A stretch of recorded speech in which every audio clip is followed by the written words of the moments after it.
Welcome to the Doc G Show, a radio show cluster. Without further ado, critics have said he has the face for radio and a voice for silent films. Your host, Ben Doc G. Gordon. And we are on the air. Welcome to Doc G Show. I'm your host, Doc G. With me, as always, the one, the only, Mikey Maximus, the B-I-G-D-A-D-D-Y, Charette. Hey, what's up, Doc G? How's it going, man? I bit that a little bit off of Notorious B.I.G. Just a little bit. A little bit. But he doesn't call himself Big Daddy. So yeah, no. I changed the letters. Yeah, for sure. So for it sure. wasn't all the way bit, you know? But big news, Mike. Big news. What happened? I have upgraded the entertainment viewing system at my house. Oh, there you go. Yeah. Got a new TV, Mike. There you go. Yeah. It's pretty exciting. When's the last time you got a new TV? Well, my super rich uncle gave me his massive TV. I don't know. I didn't buy it, but he Nice. gave it to me a couple years ago. That was huge. Nice. My brother Yeah. does that a lot. When he gets tired of his, he's like, "Do you want this?" See, usually the problem is, though, he won't even tell me. And then he's like, "Oh, I gave it away to the charity for breast cancer." And I'm like, I need that TV. Come on. You know? But Yeah. that didn't happen, Mike. I literally, this time, I have been telling myself I need a new TV for like, I don't know, 7 years, something like that. And it's not for lack of money. I have the funds now. I've just been sort of like lazy about it. It's not like a driving thing, you know? It's one of those things that it's like a person being slightly out of shape and being like, you know what? I should look better. Yeah. But then they don't actually do anything about it, you know? That was sort of my TV. I was like, this should be bigger. And then the next day, I'd forget about it and move on. I've had the same TV, Mike, for about 15 years. Wow, that's wild. Yeah. Yeah, and you know, when I bought this last TV like a decade and a half ago, it was an event, you know? It was special. Yeah. Oh, yeah. Best Buy? Yeah, and it was when I bought it, it was like, I forget what it is. I think it's a 32-inch flat screen, which, you know, back in like 2010, that meant something. You know, like now people see that TV before I got this new one, and they were like, what are we, in prison? What the hell? Yeah, it doesn't TV, have any man? apps on it. No. No apps. No, it had 15 zero years, yeah. apps. Zero app. It had the old video inputs in the back, man. You don't even have yeah. it had one HDMI. It was like, look at this. Oh, This is yeah. fancy. My gosh. Like old school, right? Right? Like you know, you know what a size I got this time around, Mike? Guess what size this TV is? What size? 65 inches. Say what? There you go. It's obscenely big, Mike. I don't really know TV screen sizes. I don't know screen sizes, period, really. Let me tell you. It's about this wide. Okay. It's because because they measure 65 as diagonal. Mike. Yeah. Why can't it just be like the length of it? Because they want to trick or you. the width. That's why. No, but Yeah, the they wanna width make of it it's sound like bigger. 54 inches, Mike. I think it's 54 across, Okay. and then it's almost 3 feet tall. Yeah, Okay. about 3 feet tall, 64 inches across, and yeah, it's obscenely big, Mike. Nice. It is. That's It cool. is far too large for my living room. Where'd you get it? Best Buy. Nice. Yeah, my wall is Supporting like them. 68 Good inches. for you. My wall's like 68 inches, and my TV is 65. It's ridiculous. It's I mean, and the crazy thing is, Mike, wasn't even that expensive. Nope. It was like Oh, yeah, $500. TVs are cheap now. Yeah. Yeah. And let me be an old man for a second, listeners. Let me be an old man. If we can rewind this all the way back to when I was in elementary school, there was only one TV that I knew at that time in my life that was 65 inches. And it was at school, Mike.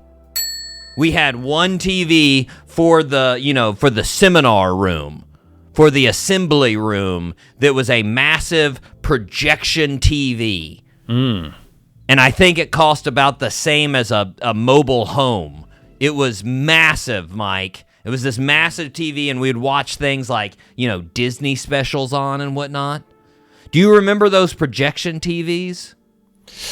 Projection TVs. Yeah, they're fat in the back, right? They've got a big back on them, and they sit on the actual floor, and there's an actual projector on the backside of the TV that projects to the screen in reverse so that you get the actual projection.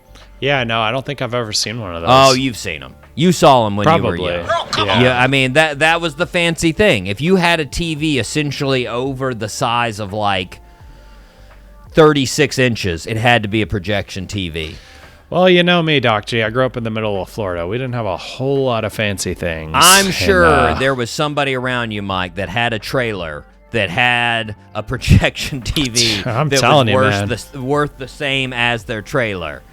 Because Yeah, I knew a lot I of don't know. people like that growing up. Let me tell you. That's a fact. But, that's the thing, man. Listeners, if you're too young to remember, this TV, it was literally 2.5 feet thick.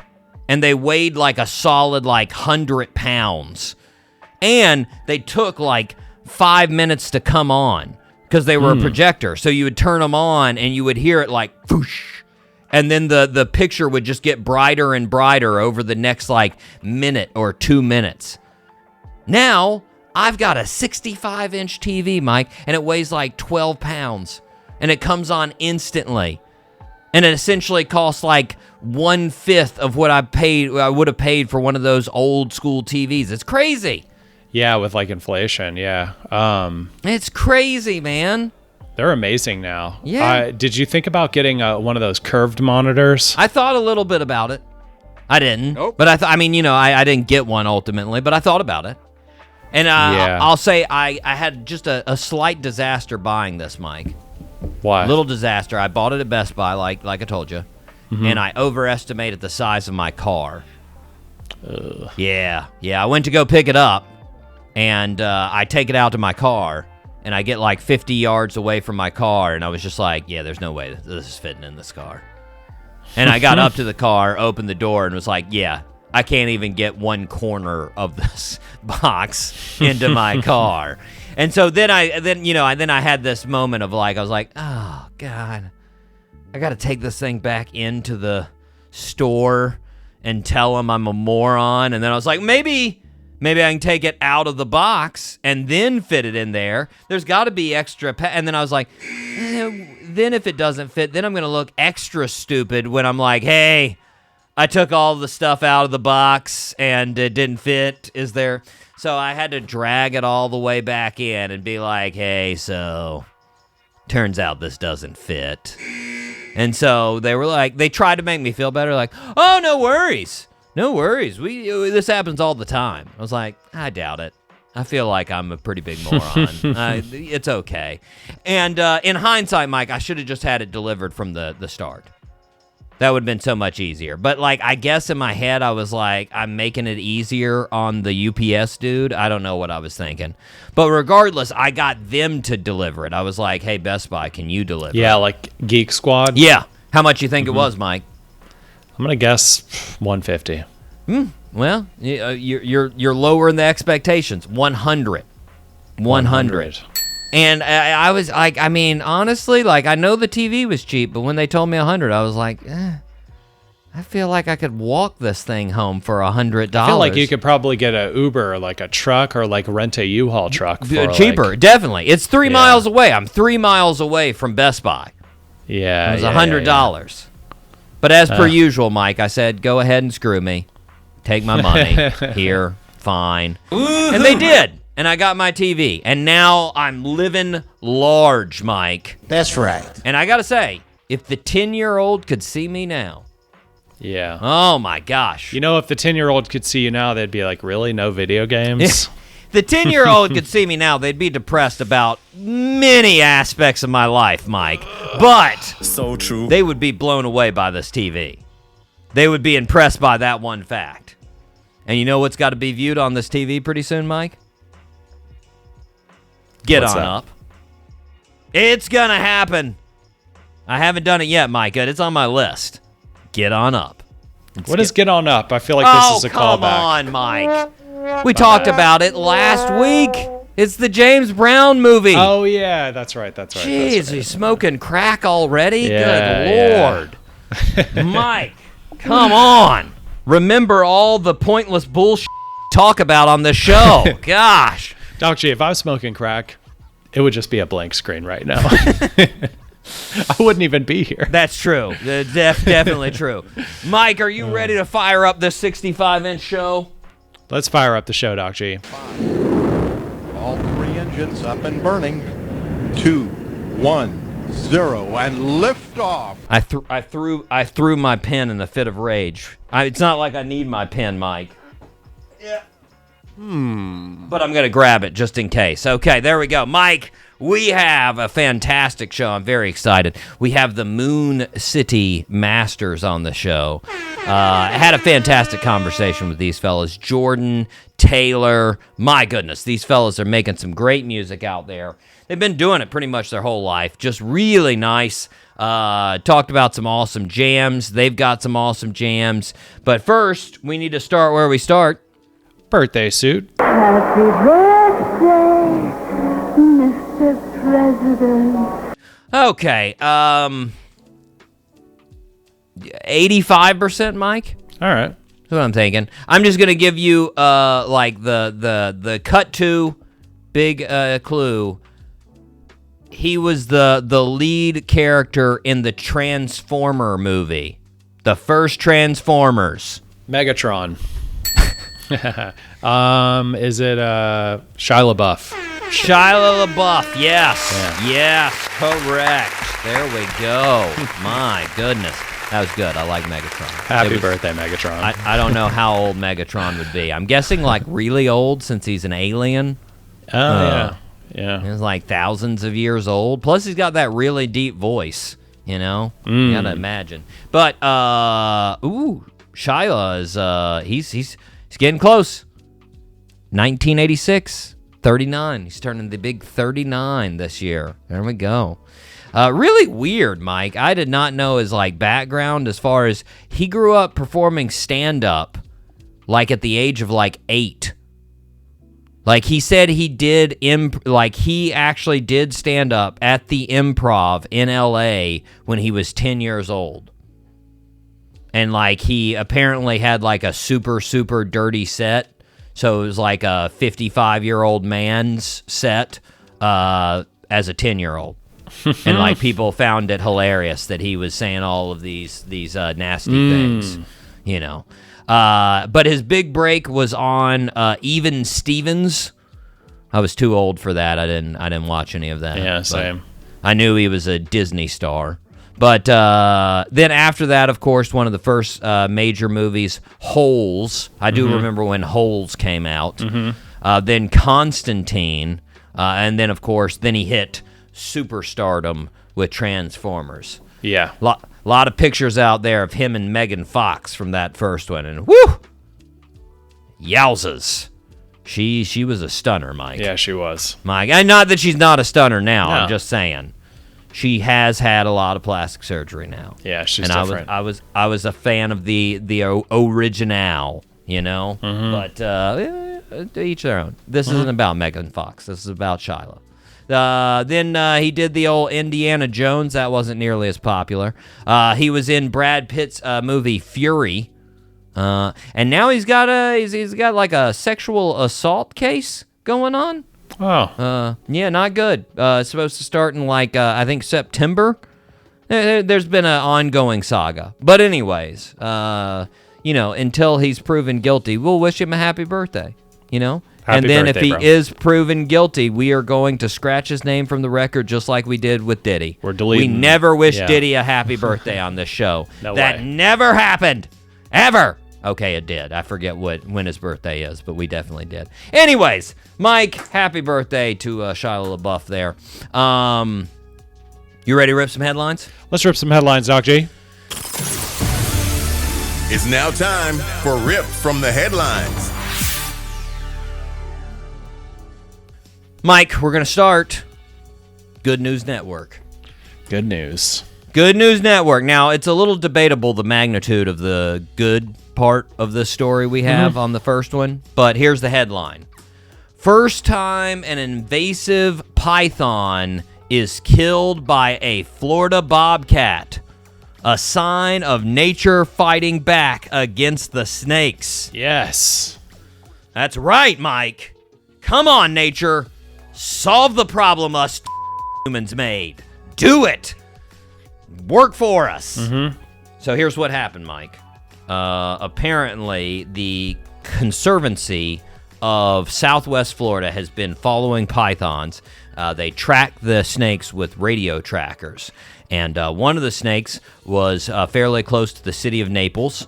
And so they went and they checked on the radio signal, and they found that something had cut the head off the snake. Jeez. And then buried the snake in some pine needles. So they put up trail cameras around the site, and then just a couple of hours later, Bobcat came in and took the head. So I got to say a couple things. First of all, that doesn't show that the Bobcat killed the snake, Mike. I mean, maybe the Bobcat was just in the area and smelled snakehead and was like, I'd like to get some of that. You know? I mean, they've got pretty good smell. Yeah, they do. You know? So I don't know if that really shows. I mean, maybe. Yeah, and then I got to be honest. I was imagining, like, can you imagine a bobcat seeing one of these pythons for the first time? Like, like, they're familiar with everything else. They're familiar with bears. They're familiar with alligators. And they're sitting there and they're just like, what was that? Was that a 20-foot snake? Now I've got to look out for 20-foot snakes and alligators? What the Good Lord, the thing's like 10 times bigger than me. Like, it's a little ridiculous. It's a bit much. Yeah. But, probably got out of there. Yeah, apparently, which doesn't really surprise me. Also, the thing is, they're like, this is the first time, and I'm like, it's not really the first time. This is the first time we saw it happen. Or at least we think we saw it happen. Like, how many times has this happened before? Also, how many times has a python eaten a bobcat? I'm guessing a lot of times. Yeah, the bobcat probably loses a lot of the time, right? Yeah, well, I mean, you're guessing, the bobcat's like sleeping somewhere and the python just jumps on it and squeezes it to death and eats it, That'd be my guess. But anyways, let's root for the bobcat, Mike. Yeah, we definitely. They got nice little pointy ears. I like it. Yeah, and pythons suck. I actually just saw a video scrolling, my cat algorithm, Mike, scrolling. Of course. I saw a picture of a bobcat in Florida, like near the water. It jumped from two posts in the water that were like 20 feet away. Oh, it was yeah. an insane jump. Insane. Yeah, Mike. I think I've seen that video. Yeah, that's a good one. Super impressive. And he did it like nothing. He was just like, boing. And you're just like, holy crap, that is impressive. And you're like, that's why I would lose against a bobcat, too. But anyways, Mike, I've got a headline from Hello. You know the Antiques Roadshow, right? Of course. Yeah. Love that show. Yeah. Here's the headline. Antiques Roadshow guest speechless as 1 pound vase turns out to be worth a fortune. Say what? Can you believe it, Mike? This is the first time this has happened on the show. If you ignore every other episode of this show. Yeah. Like, this is literally what the show is, Mike. That is every single show episode is, hey, you thought this was worth nothing? Guess what? It's worth something. There you go. Now, what was this that they found, Mike? This apparently was a vase in her attic, and she had put plants in it before. She bought it from some, yard sale sort of deal. She put plants in it, the plants died, and then she just put the pot or vase up in her attic. And the expert on Antiques Roadshow was Eric Knowles, and he let her know it was a vase by Renee Lalique, I'm guessing is how you spell it or say it. the lady sold the vase at an auction for 32,500 pounds, Mike. Now, I got to be honest. That's not exactly a fortune. No. You know? I mean, I'm not turning it down, but, like, what do you think? I think the term fortune, that's like a cutoff of $500,000. Yeah, for sure. If you're not over $500,000, you can't say fortune.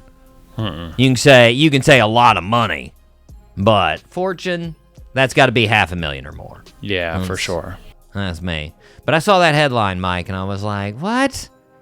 Somebody finding out a vase is worth a fortune on Antiques Roadshow is like a person being murdered on Law and Order. There's a very high probability that it's going to happen. Like, you're not like, whoa, I didn't see that coming. Oh, weird. Oh, what are they going to do next? Try to put this person in jail? Weird. Oh, yeah, have they just not had a lot of people bringing in valuable things? It's like, I guess we missed the last couple of seasons. It's been very sad. Yeah, this is worthless. Damn it. Yeah, that's worthless too. Striking out. striking $100. Come on. Mike, I've got a story from Entertainment Weekly. Here's the headline. Miley Cyrus hid money spent on drugs from accountant by saying it was for vintage clothes. Mike, this came out. She was on the Every Single Album podcast, which I got to say, Miley, if you're going to do the Every Single Album podcast, just go ahead and do the Doc G Show podcast. Agreed. I would like to talk to you about your penis room, but anyways, and yet, no, I'm not going to let go of your penis room. Anywho, she was reflecting on the album, Mike, Miley Cyrus and Her Dead Pets, which I don't know if you remember that. I think it was like in 2015, I think was when that came out. It was a bit of a bummer because she came out with Bangers, which was a huge, huge success. And then this one didn't have that many hits, you know. But she said, quote, drugs were a super important part of her creative process. And then she said, to hide those drugs from my accountant, we called them vintage clothes. Every time the accountant saw me, she'd be like, where's that $15,000 original John Lennon t-shirt that you bought? And, like, I read this story, Mike, and I was like, why covering it up? Like, you're working with an accountant in L.A. that works for a bunch of millionaires. You know how much illegal shit that person has probably covered up in their day-to-day? Like, if she would have just told the accountant it was for drugs, she'd been like, oh, we file that under celebrity medicine. Yeah, it's a write-off. Like, just like a fine. Like, I was just like, what are you covering it up for? Like, they don't care. Like, are you kidding me? Like, who? What kind of, like, you know, austere moral accountant is like, I can't, I'm going to have to report you. I'm sorry. Like, this is just weird, Mike. Mike, I took a gander. What do you think Miley Cyrus's #1 song is on Spotify right now? Most popular. Wrecking Ball? Flowers. How many streams you think Flowers has got going? I don't know. 700 million? Oh, Bush Too League, many? Mike. No, not enough. I was going to say a billion, but I'm like, no way a billion. 2.6 billion. Jeez. Flowers. 2.6 billion streams. Whoa. I can buy myself flowers. Oh, come on. It's a good jam, Mike. Really? Now, my what is favorite, that, like $5 in revenue? That's right. That's Nice. right. My favorite, though, down at number 6. We Can't Stop. My favorite Miley Cyrus jam. Number 6. And I was like, no, guys, you're wrong on that. You're wrong. That should be number 1. You are incorrect. We Can't Stop was peak Miley Cyrus. Oh, that was a jam, Mike. Anyways. I don't know any Mike, Miley Cyrus songs except for Wrecking Ball, hence why I said Wrecking Ball. How about Party in the USA, Mike? You don't know Party in the USA? Yeah, I probably know it. It's just... So I throw my hands up. Oh, yeah, of course.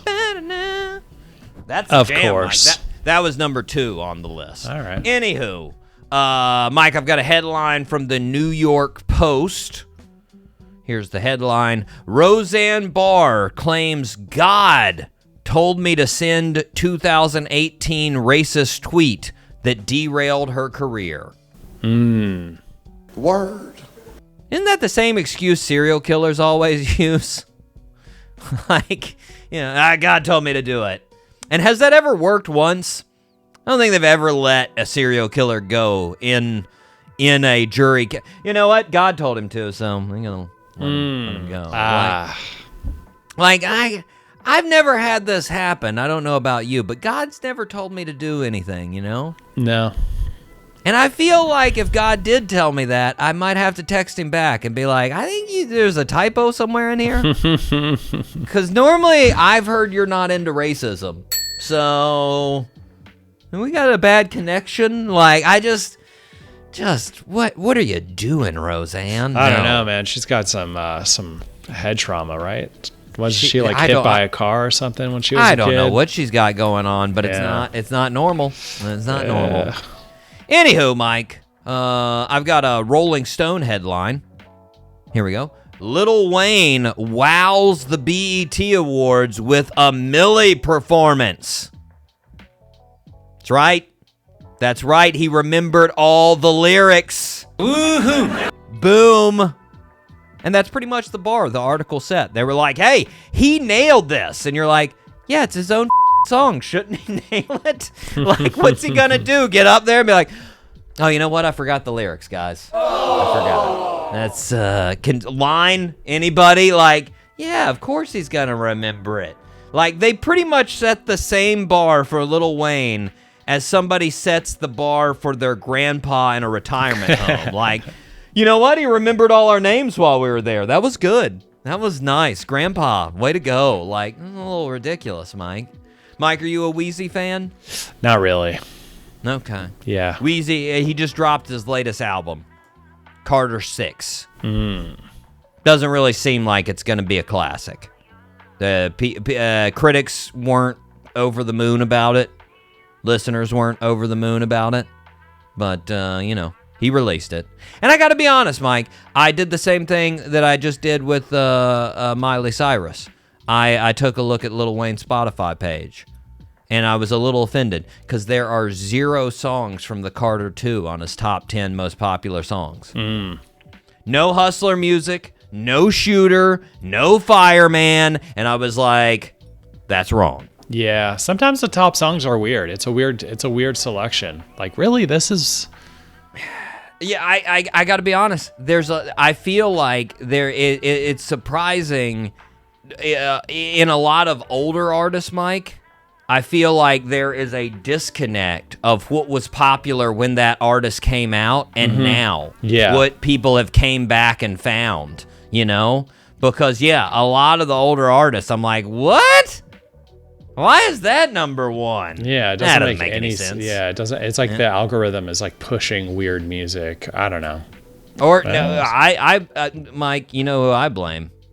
TikTok. True. That's who I blame. Oh yeah, TikTok. Yeah, people use weird songs in their TikTok videos. It catches fire, man. Yeah.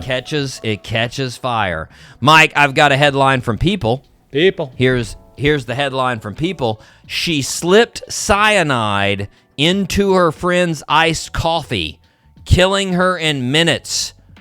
Here's what she said recently on TV. Mike, I'm going to guess God made me do it. Right, Roseanne? Call back. Right? I'm guessing.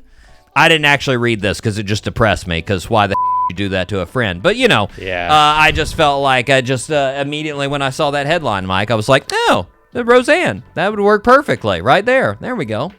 Mike, we are going to take a break. We are going to be right back here on the Doc G Show.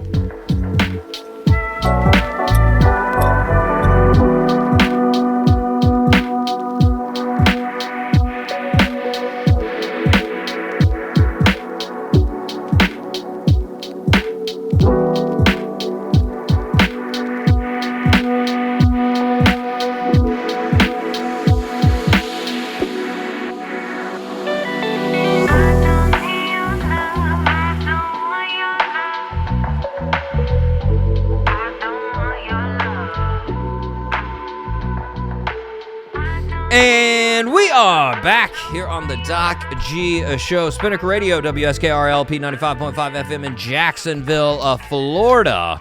Mike, what do the listeners need to do in Doc order G.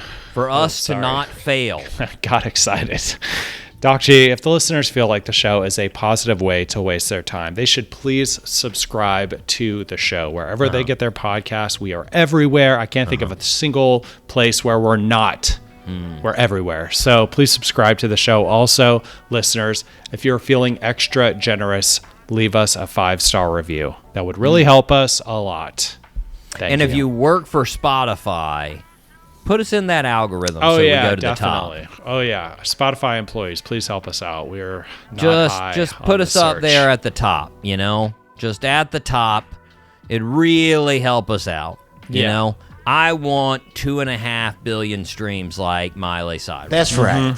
Yes. That's where we need to be at. And right now, we're about 2.4999999 short of that. Billion. Not 2.5 streams. 2.5 billion streams. Regardless, do that stuff, guys. Please. Do that. Please do that.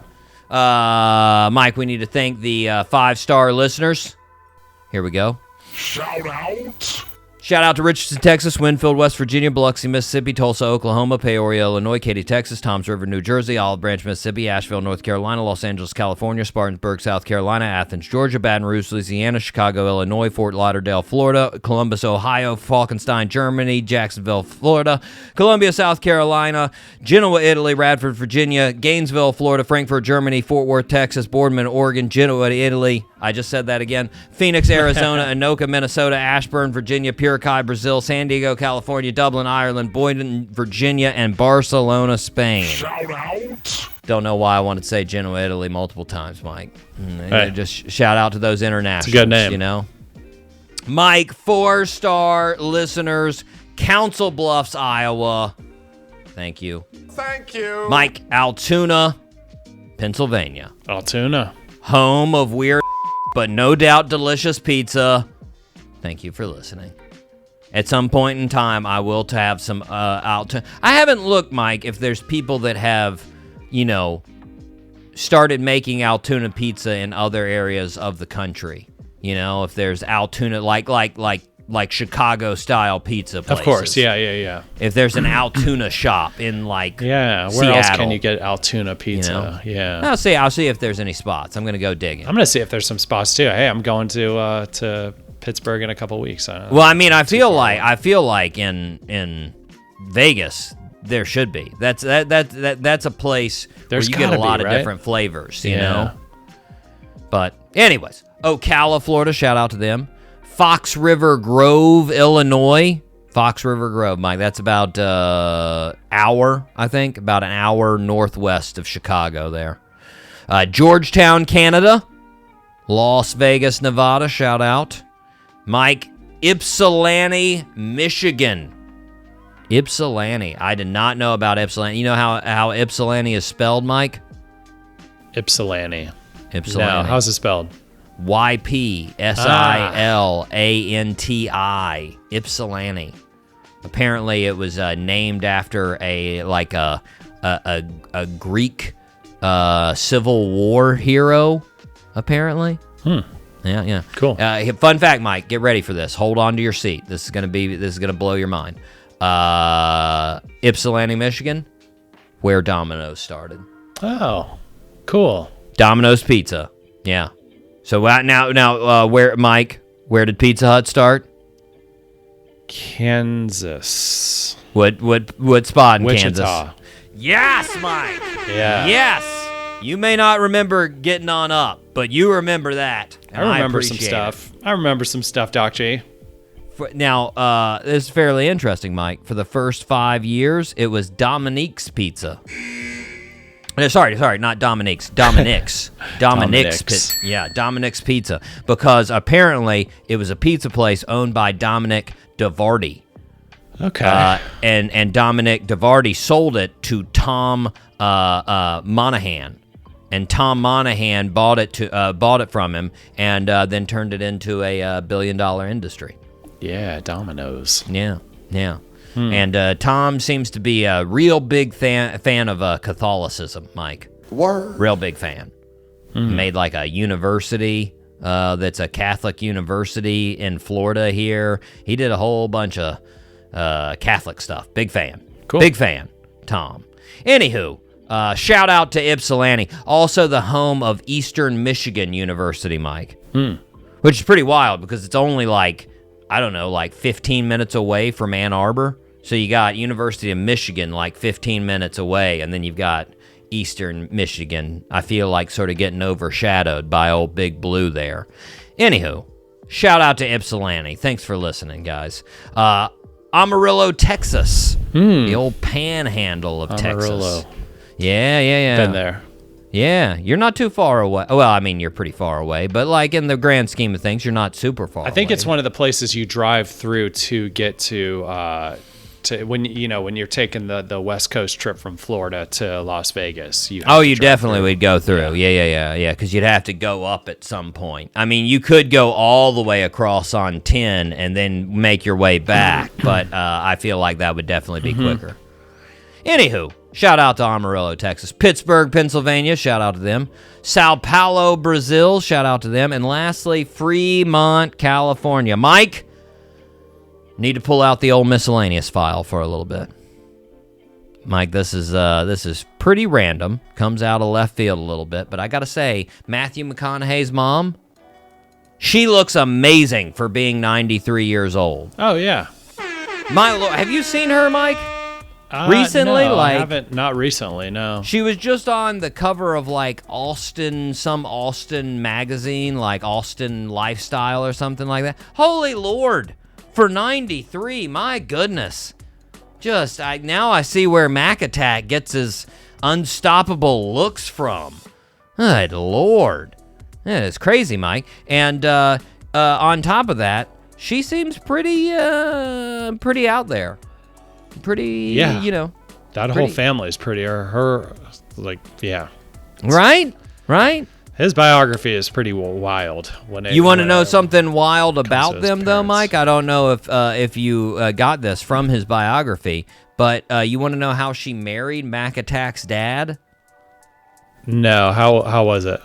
Well, so she mailed him an invitation to their wedding and put a note with it that said, hey, if you can make it to this wedding, fine. But if you don't come to the wedding, then it's over and I'm going to New York. Word. So she basically set the wedding date, proposed to him, and then said, if you aren't going to marry me, then I'm leaving to New York. And they proceeded to get married, Mike. There you go. Then they got divorced. Then they got married again. Mm-hmm. Then they got divorced. Mm-hmm. Then they got married one more time. Mm-hmm. And they got divorced one more time. Wow. They were married 3 times. They got divorced 3 times, Mike. The same couple. That's pushing it way further than Ben Affleck and J-Lo right there. Yeah. That's not one time it didn't work. 3 separate times. They're so like, only no. one more time than J-Lo. Only one more time, yeah. But also, Ben and J-Lo didn't get married the first time. They didn't get married, They just went out. They didn't take it to that step. So technically, Ben and J-Lo have 2 more times to reach the Mac Attack's mom level. That's true, there, yeah. You know? And here's a wild thing. I didn't look into this. 3 different denominations of religion as far as where they got married. They got married in a Catholic church. They got married in a Presbyterian church. They got married in a Methodist church. I don't know if it was like first come, first serve. They're like, we don't whichever one's need open. a venue. That just works. But I mean, yeah, it just. I always thought it was weird that they hooked up in front of their kids.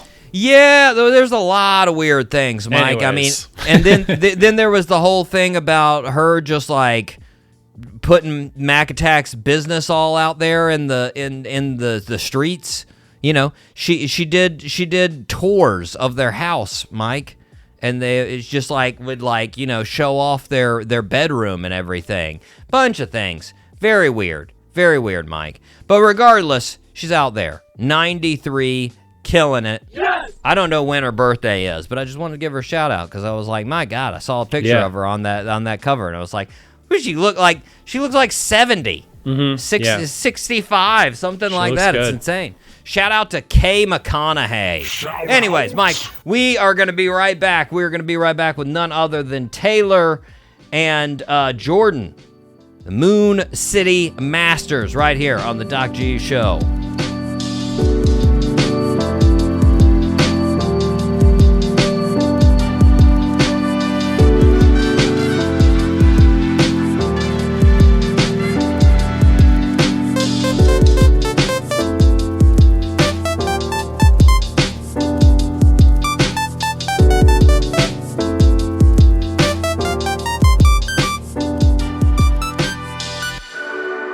Welcome back to the show, everybody. We are extremely happy to have Jordan and Talor Steinberg, better known as the Moon City Masters. Fellas, how's it going? It's going great. Great to be here. Thank you for having us. Yeah, it's cool to be on the Doc G Show. Thank you for reaching out and wanting us to be on here. And from the list of bands that you've had on here, this is really cool. Yeah, this is very cool. We've managed to finagle some people on the show. Yeah, we've tricked a lot of people of coming on the show. You know, it's sometimes I look back, I'm like, how did we get those people? How did they decide to come on the show? You know, and I'm sure probably while I was talking to them, they were like, why am I on this show right now? But you know what? We'll take it. We'll take it. Awesome. My Morning Jacket and Crownlands. I told you in the email, Kevin. Yeah. And he's producing our album we're working on right now. So yeah, we actually just we're in the studio all weekend with him. Yeah. With Kevin from Crownlands, and we're doing a full length album with him. Really exciting. Such a nice guy. Guy. He's the nicest guy. When he was on the show, that was like in the sort of the rage of the pandemic. So like I got sort of lucky when he came on the show in the fact that basically I think he had nothing to do. And like he all was of us. and he was just like, I'll talk to this weirdo for an hour. It's fine. So yeah, we definitely had a good conversation for sure. But before we get to music, guys, I did notice I saw a couple of pictures before. I was digging back into the social media, doing a little research, and I saw a couple of pictures of you at Knicks games. So I gotta ask, how are you Knicks fans? Are you excited about this Eastern Conference Finals? I'm gonna be really honest with you. I don't know anything about any sports except like I follow UFC a little bit and I like WWE. If you call that a sport, I know a bit more than him. Well, I'm my own man. What do you know? Tell me something. I don't follow basketball, but our drummer that we've been touring with, and our new drummer Andres Valbuena, he just got into the Knicks. He's like, "Yo, they're good this year." I'm like, "They're good this year?"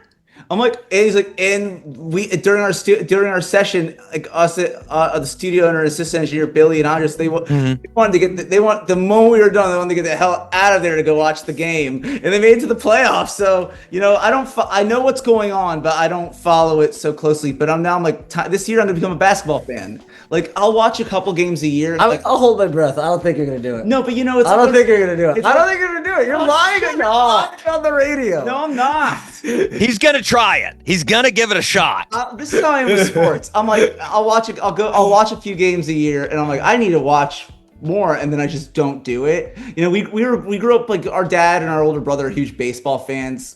Now was that because that was the pictures that I saw? You were at the game with your dad. Years ago, I went. My dad went with dad. My dad has a really awesome friend that always has season passes to everything. And my dad was just like, I want to go to a basketball game with you. I'm like, well, why don't you go with my brother Zach? Why don't you go with Zach, who actually will appreciate, I appreciate it. I admire the athleticism. I like to go get an expensive beer that isn't that good. Sure. I like to go get and eat food there, and I enjoy it, but I was like, why don't you bring Zach? And he was like, no, I want to go with you. I'm like, okay. I can't say no to my dad. Okay. So I did, and I proceeded to spend too much money on Heineken and have a good. You wanted that expensive beer. You achieved that expensive that beer. not expensive quality, expensive beer. Yes. Know anything about basketball, but he definitely didn't know they were going to the playoffs, and I know they're going. Well, to I learned them in the playoffs. I'm very happy now for my team. You know, Home team. There we go. We got something. We've got something. We got something. We got something. It's just, you can impress the folks with this. It's the first time they've been to the Eastern Conference Finals in 25 years. I'm glad it finally came back. like the last time I went to a Knick game is when they were good. So it has been a long time. It's been a long time. Honestly, I feel like all I've ever known about the Knicks is that they aren't good. But they were good when we were like really little, and that's like that when we were really little they were really good, and then they got really bad. But to be honest, Go team. Go team. Yeah. There we go. But to be honest, I'm all full of team spirit. You know, New York fans in general, they're tough. I wouldn't say they're as tough as Boston fans at all sports, but they expect a lot. That's the thing. We're not as tough. We're too happy. We have good pizza. Boston doesn't. All revolves around pizza. All around pizza. I think about food. Well, you ever think New York has the best coffee and bagels and pizza? It's because our drinking water is really good. That's really it. We are very snobby about our coffee and carbs. Oh yeah. I have heard things. I forget the name. There is a bagel place down here that uses water. They actually bring the water from New York for their bagels. That's level stuff. Well, you think about it, a lot of New Yorkers move to Florida, so yeah. But that's probably why. South New York. Yeah, especially Southern Florida. It's like half of them are former New Yorkers. Yeah. Oh no, believe me. Yeah, you go to Miami and Fort Lauderdale. It's like a quarter New Yorkers, a quarter Bostonites, and then the rest is it's a bunch of older Northeast people that just can't handle the cold anymore. Yeah. Yeah, but I have to bring that one. I'm regretting my comments to you guys, Boston, about your bad pizza. It's not easy to have bad pizza. I'm really sorry. You're like, in hindsight, after the last minute. You know what? Whoever listens to this, only the bass player is a jerk, not me. It's true. You're right. I'm sorry. I like Boston. Boston too, just not your pizza. It's okay. Everything except for pizza. There we go. Now. Yeah. Let's move on. Let's move on to music. Let's get into music now. I've noticed that. This one I've verified with your webpage as well. I hear it was the Red Hot Chili Peppers was the first real inspiration. Yeah, first concert we ever went to. So it was our first time seeing live music, and Queens of the Stone Age opened, and that was just seeing John Frusciante play. He did a song called Maybe. He did it like by himself. Mm-hmm. And I was like, I want to do that. And he apparently had that I want to do that moment during that concert too. Yeah, I did with Flea. Yeah. And, it just blew my mind. Prior to that concert, I had a secret fantasy about being Ozzy Osbourne. But then I did a 180 and I switched to Flea. And we were like, okay, this is real. In like a weird way, it was like kind of like, okay, we're seeing people in real life doing this, because we were already kind of like obsessed with music by that point. Yeah. We didn't think it was possible to do it. Yeah, it was like it came out of the sky or something. Mm-hmm. And seeing it in person from pretty far back, but in person, it kind of made it real. And it was just like, it's like that light bulb, like, oh, we can actually try to do this. And then we just asked our dad for guitars, and they were like, and he was just like, yeah, these kids desperately need something. Suck at sports. They don't play sports. They just play video games. Let's get them something that's actually. Let's get these boys something, and it worked. And we went on to successfully not go to class and only play our instruments. I have a feeling these guys aren't going to follow the Knicks in the future. They need guitars. Yeah. They need guitars. Jordan's going to go on the radio and make weird jokes about pizza. My dad saw me play Little League and get hit in the face, the nuts. Oh, I literally saw my future. And Jordan saw me get hit once, and he's like, I'm not doing that. I have clairvoyance, or at least as close to it as possible. I literally saw me as close to seeing myself get like smacked in the face with a ball first, and I just dropped my ball and I'm out. I have a ball. What? That guy has a ball. I don't know your lingo, whatever. Yeah. Well, now you said before you were already playing. Now, were you just like listening to music a good deal? Like, we didn't play anything until we saw that concert. Yeah. Okay. That was like the light bulb moment, because we were already getting really obsessed with, like, our older brother gave us a mixed CD of classic rock. And our second oldest brother, Zach, was a huge Red Hot Chili Peppers fan. Gotcha. That's like, I'm gonna take you all to Red Hot Chili Peppers concert. We're two of five. We're the youngest. Yeah. And it took us and our sister's much older, but our older brothers and us went with our dad to see the Red Hot Chili Peppers. That was our first concert, and that was like oh my god, we loved it, and it looked, oh my god, we need to play, because that was the first time seeing live music. Yeah, it was really life-changing on it. And we were huge Chili Peppers fans in middle school, and in high school. So it was, that was the first time I heard funk, like things inspired by funk music. Well, now I'm guessing this was By the Way tour. Yeah, it was By the Way tour. We were we were like 11 when and what a great album too, man. Like some like Beach Boys kind of influence on like that album, really. Dosed. I think Dosed is my favorite song. Oh, that's a great song. It's a great song. I don't hear many people mention that song that much. It's a great tune. They never did it live. It's such a good song. Yeah. That one, I'm a huge Chili Peppers fan. That I tell people a lot. That was for a good like 5 years. That's what I always tell people. My favorite song was Under the Bridge. Like, when I learned sort of what music was, when I was like first grade, that became sort of my favorite song.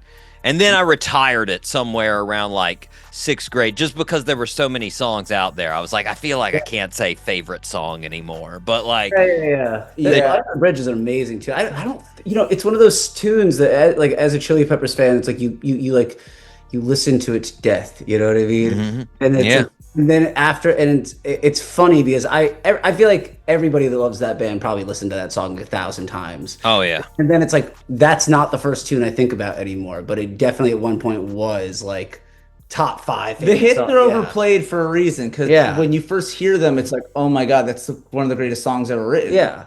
Well, you have to go away from it a little bit, and then you come back to it, and you're just like, oh, that's right, I forgot. Sure. Oh my god, it's amazing. Yeah. Like now, how do you guys feel about the Josh years and the Dave Navarro years?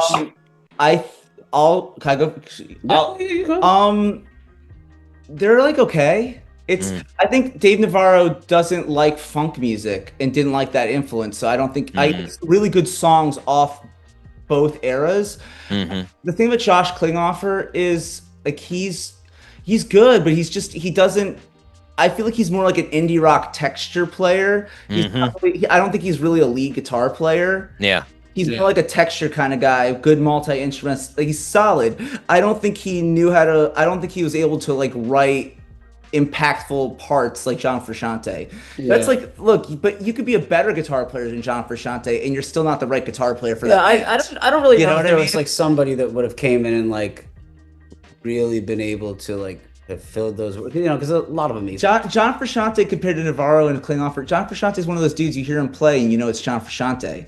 That's like that's a very difficult type of musician to replace. Well, the wild thing to me, like when you listen to those years, like that's the thing is, I'm not gonna try to sugarcoat it and say I like those years just as much as the John Frusciante years, because I like that with you. But like that's the thing is, like with both of them. Like, to me, that's the amazing part of the Chili Peppers, is that they are such a band in the truest sense, that everybody sort of adds their contributing part. Yeah. That when you take John Frusciante out and you put in Dave Navarro, it now becomes more of a classic rock Red Hot Chili Peppers. And so you listen to Me and My Friends and Aeroplane, you're like, oh, this is more just like a more rock. Cool. I think it's like there's some cool moments off of it, but it doesn't really feel like it. Kind of feels like they took a step back as songwriters, but like it kind of had a darker tone to it. It's like it's got some cool stuff to it. I definitely there's some tunes off the album that I really enjoy, and with Klinghoffer I kind of second to. I don't really feel like Klinghoffer really had like a real like defining personality. Like, could you like I felt like he kind of was just playing? I kind of felt a little bit like, and the only album I really dug into deep with him on guitar was I'm With You. But I never felt like there was really a guitar hook. Mm-hmm. Really felt like there was anything. It was layers, yeah. I felt like he was just filling the space that Flea, like, and he was doing more lifting. He was a touring member during Stadium Arcadium. Like, he played like additional keyboards and additional guitars. And like, there's a great version of This Velvet Glove, I think it's called. Like, playing and it's like, I think Josh Klinghoffer is really good to be an auxiliary guy. I don't think he's a guy that I don't think he's like a guy that stands out for better, like John Frusciante does. Yeah. It's not really an ability thing. It's just like having like your own sound. Yeah. I don't, because at the end of the day, it's like, what is the chemistry between these four dudes? What are they pulling out together? What is the individual personalities? It's unclear to me that if they got somebody who was like a freak virtuoso guitar player, like someone who I think is one of the best guitar players out there is Richie Kotzen, who on paper he loves funk, he loves R&B, he loves rock, and I'm not saying that it wouldn't work, but like how would he mesh with those guys? You know, bands are made by a connection, not by like one member being so good. And yeah, it's an impossible thing. Like even the bands that I do love, the replacement members, like Van Halen, I love the Sammy Hagar years, and I love the Dio years, the Black Sabbath. Very different. To me, it's just as good, but it's very different. But they're so distinct, and they have such a cool thing that you can replace someone. It's not going to be the same, but it could be just as good. But it's going to be, you need someone that's also really like unique. Oh yeah. I will say, with Van Halen, I love the Van Hagar years. Yeah, me too. But if you made me choose, I would choose the original. I would choose the original if you made me choose, but I would go a little bit more like, for me, my favorite Van Halen albums are like Van Halen 1, 1984, 5150. I think that like I think 1984 is like, even though I love all the other stuff, I think 1984 was like the perfect combination of where they went with Hagar, but still had the vibe of the Roth stuff. Yeah. I think it's Eddie Van Halen's best guitar tones. Yeah. Like, I think I agree with that. I love both, but I agree with you because I same. Like, Roth can't do what Hagar can do, but sometimes having like Anthony Kiedis is a very limited singer, but I think sometimes when you're very limited, it makes you be more innovative. Yeah, I agree with that. Sometimes like it makes the band just dig deep and like really focus in their sound and have a vibe. Sometimes when you can do so much, it doesn't sound as focused, Yeah. But both eras are awesome. I agree with that. Yeah. I always love the story. Like, I mean, that's to me like with Diamond Dave, it's the attitude. Like he's got, like, that's the thing. It's just witty. like, He's also very witty too. Like he can write about very funny, not very serious things in a way that's like very witty. Oh yeah. Sammy's lyrics weren't, in my humble opinion, weren't quite as good, but he just had that like I can sing the phone book kind of voice. Yeah. He's just the best rock voice. Yeah, Well, I mean, you get, with Diamond Dave, you get the classic like Hot for Teacher, where I don't feel tardy. And the delivery of it, just, you're like, yes. But I just love, I got my pencil. Oh my god, it's so great. Did you read Alex Van Halen's book? I did not. What you kind of get from Roth is like they were the musicians and he was the entertainer. Yeah. Oh yeah. Like Van Halen would have been like Eddie Van Halen was a huge Genesis fan, like progressive rock guy, and like it's like that combination of this sophisticated musicianship but with that show. Yeah. It's like they completed each other. Yeah.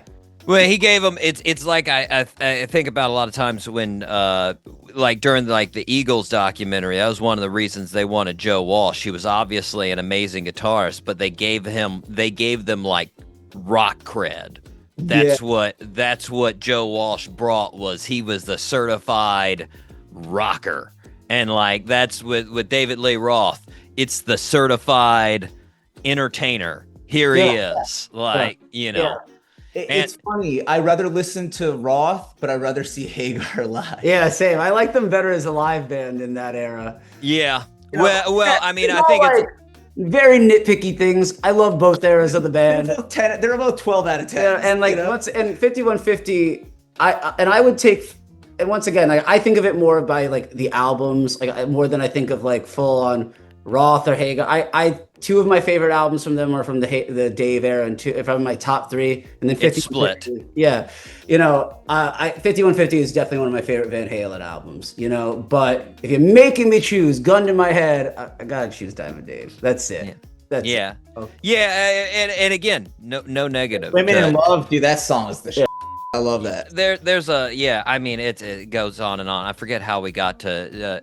The differences in bands. Yes, the Klinghoffer. I like those are lineups that I think it changed, but I think it worked better than I think the Klinghoffer and Navarro used for the Chili Peppers. Yeah, I agree with that. Yeah, and but like that's the thing is like when I'm listening to a full Red Hot Chili Peppers playlist, I like a little Dark Necessities variation in there, a little arrow playing. They still had some good tracks in those eras. Oh yeah. We're just talking about like as a whole, but like well, and it's a palate cleanser when you're listening to all of the Red Hot Chili, because all of a sudden you're like, oh, this is because like as soon as you get like when they came back and they did Black Summer, you're like, oh, it's like a Red Hot Chili Pepper glove. You put it on, you're like, oh yeah. These are all of the components of Red Hot Chili Peppers. He just fits right with that band. He just fits right with that band, you know. But yeah, it's the great stuff. It introduced us because we're like with those kind of like guys that like what are our influences influenced by, and like through Chili Peppers that was our introduction to a lot of the funk rhythm stuff. So we got really like Parliament. We got super into P-Funk through that, and all the more like old school funk and soul music. That was kind of like what made us go back and listen to that. Yeah, P-Funk led to James Brown, which led and to like Sly Family Stone. Get into some of that, that kind of stuff. The meter. You always work your way back. That's all. Yeah, I think that's an important thing to do. I think that's a really important thing to do as a musician. Oh yeah, because people things mutate. You lose things in there. You can make your own interpretations of that original music. So like, yeah, I will say, by the way, it just reminded me, if you guys, I don't know if you've heard, there's a band out there called Young Gun and a Silver Fox. Young Gun, Silver Fox. And actually, they just came out with a song called Stevie and Sly. And they're huge fans of basically, they call it West Coast music, but it's basically their ideas from like about 75 to about 82. And it's all sort of those West Coast bands. Sounds like a lot of the same stuff we love. Yeah, that's sick.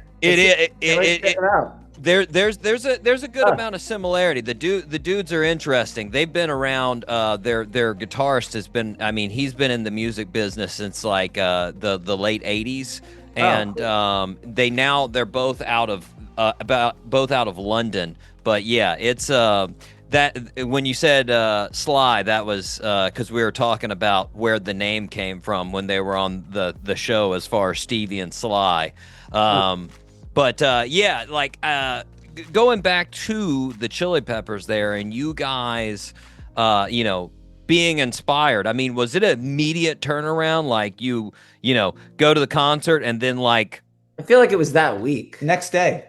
Wow. I feel like it was like that. Like, well, it was like that night where like we're playing music. Yeah. Then we told our dad the next day, and then we probably had instruments like. That quick, I'm telling you, he was very, very determined to get us off the freaking video. He just, I think that was the first time we took it came to him and said we want to do something. Yeah, nice. It was your decision. Yeah, And he was like, they've got a passion for this. We're gonna feel that passion. Yeah, like I'm sure, like, you know, with kids, it's like you're trying to get them to do a bunch of stuff to see if something interests them. Yeah. And, like, you know, they tried sports, they try this, and it's like this was the first thing that we were like excited about. Yeah. Pretty shy kids, keeping it real. Yeah, You know, it doesn't seem like that anymore. They're pretty shy kids. And, you know, even though I like to joke about it, I think my dad really was like, we gotta, like, okay, this is like they're interested in something. They're not like too embarrassed to actually try something, you know? And honestly, That's a good dad right there. I agree. too. I agree with that. Thank you. Yeah. You know, so and honestly, it's like the best decision of my life. Every friend I have, everything. Forget like just the band, those kinds of things. I feel like everything I have in my life, I link to that. Like, I'm gonna play bass. He's gonna all right, and it's amazing. So it's been such an adventure, and there's still so far to go. And it's just like the people you meet, and it's, you know, people that love this and are in this, like, you know, you meet different cats. You meet the people that are like, job's a job, and I'll leave it there and whatever. These are the craziest people. Well, yeah, you meet some of the coolest and craziest people going for the dream. Now, did you guys immediately, when you started playing, did you immediately like go to lessons, or did you like self-teach yourself? Yeah, we kind of were self-taught for a while. Went to a few lessons, quit because they instantly tried to make us just, you know, they instantly just put a book in. Try to make me read music, dude. Yeah, they just put you a book in you, and we Boring. Yeah, we quit. Our aunt and our cousin lived with us for most of our childhood, and our aunt showed us a couple chords, and it kind of all started making sense. So we were by ear for the first couple years, for the first 3 or 4 years of playing, and then we went, and then, you know, we got really into like jazz fusion music and progressive rock, and we were like, okay, we need to actually start know what we actually need to know. You can't wing this anymore. Yeah, like we were 14 and we thought we were hot because we played CBGBs like with our bus drivers in our bus drivers band. Yeah. Nice. We thought we were hot to that. Yeah. And we went to a jam at Berklee College of Music with all these like 18, 20 something year olds, and we're like, oh, we got to actually start knowing what we're doing. Yeah, we didn't do that well. And then our mom took us we both took jazz lessons for a couple of years, and I never became a great jazz guitar player, but like we learned how to read music and learn basic music theory, and, you know, just the basics you need to know to do this and speak the language and not just you know. Yeah. Well, shout out to Boston for Berklee College of Music. There we go. I told you I love you, Boston. Yeah, there we go. We didn't like the price tag, so we attending even though we got in. Yeah, but that's like a little too expensive. You know, youngest of 5, recession. But we did go to the camp, and it was it was like, oh, you know, every now and then you need those moments to go, I'm not as good. I don't know as nearly as much as I think I do. I need moments that make you feel like, oh, suck. Like, there's just, you know, a couple of humbling moments. Yeah, you need them. Or it's like you just need to know that you may not know, but you don't know something. You know, you need to know you don't know what you don't know. And of course, and that was great. And I still feel that way. Literally. Well, now, I mean, I will say too, the whole getting to play CBGB is like that. Like, you know, now that it's closed, like, I mean, that's still a pretty huge feather in your cap, regardless if you're playing with a bus driver or not. It was our bus. First of all, that bus driver driver was awesome. He got us into all sorts of great music. UFO. He'd give us he'd give us burnt CDs of UFO and Gary, Thin Lizzy,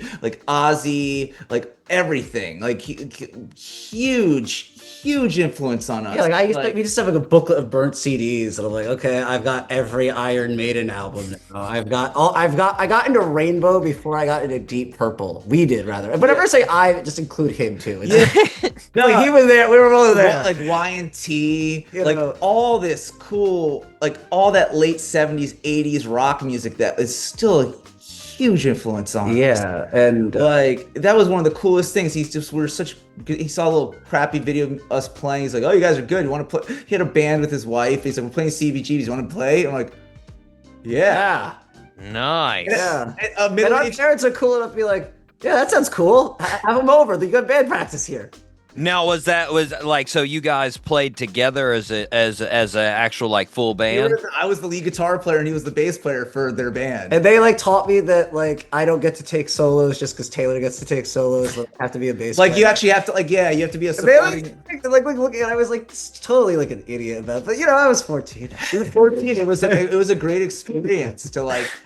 That was cool. Yeah, like and it's but when you're a kid, it's like you need those like adults that are gonna like Give you a little direction. Shut up and do what we tell you. yeah, like you gotta learn. It's not all about it. It was a great. Yeah, it was super cool. It was great. It's like, this is awesome. It was Yeah, like that. the bathroom was honestly I still sometimes think about the bathroom in that place and laugh my off. It was like, do you remember it this way? There was a urinal. It was a multi-person. The walls for like the stall were gone. So if you went to use the bathroom, it looked like you were sitting on a throne. It looks like if you're taking a it's a performance for everybody. Yeah. Like you go in there and it looks like it's on like a stage and it's like, and right before I go out, I look and I'm like, I have to, and I had to really bad. And I'm just like, I'm just holding it.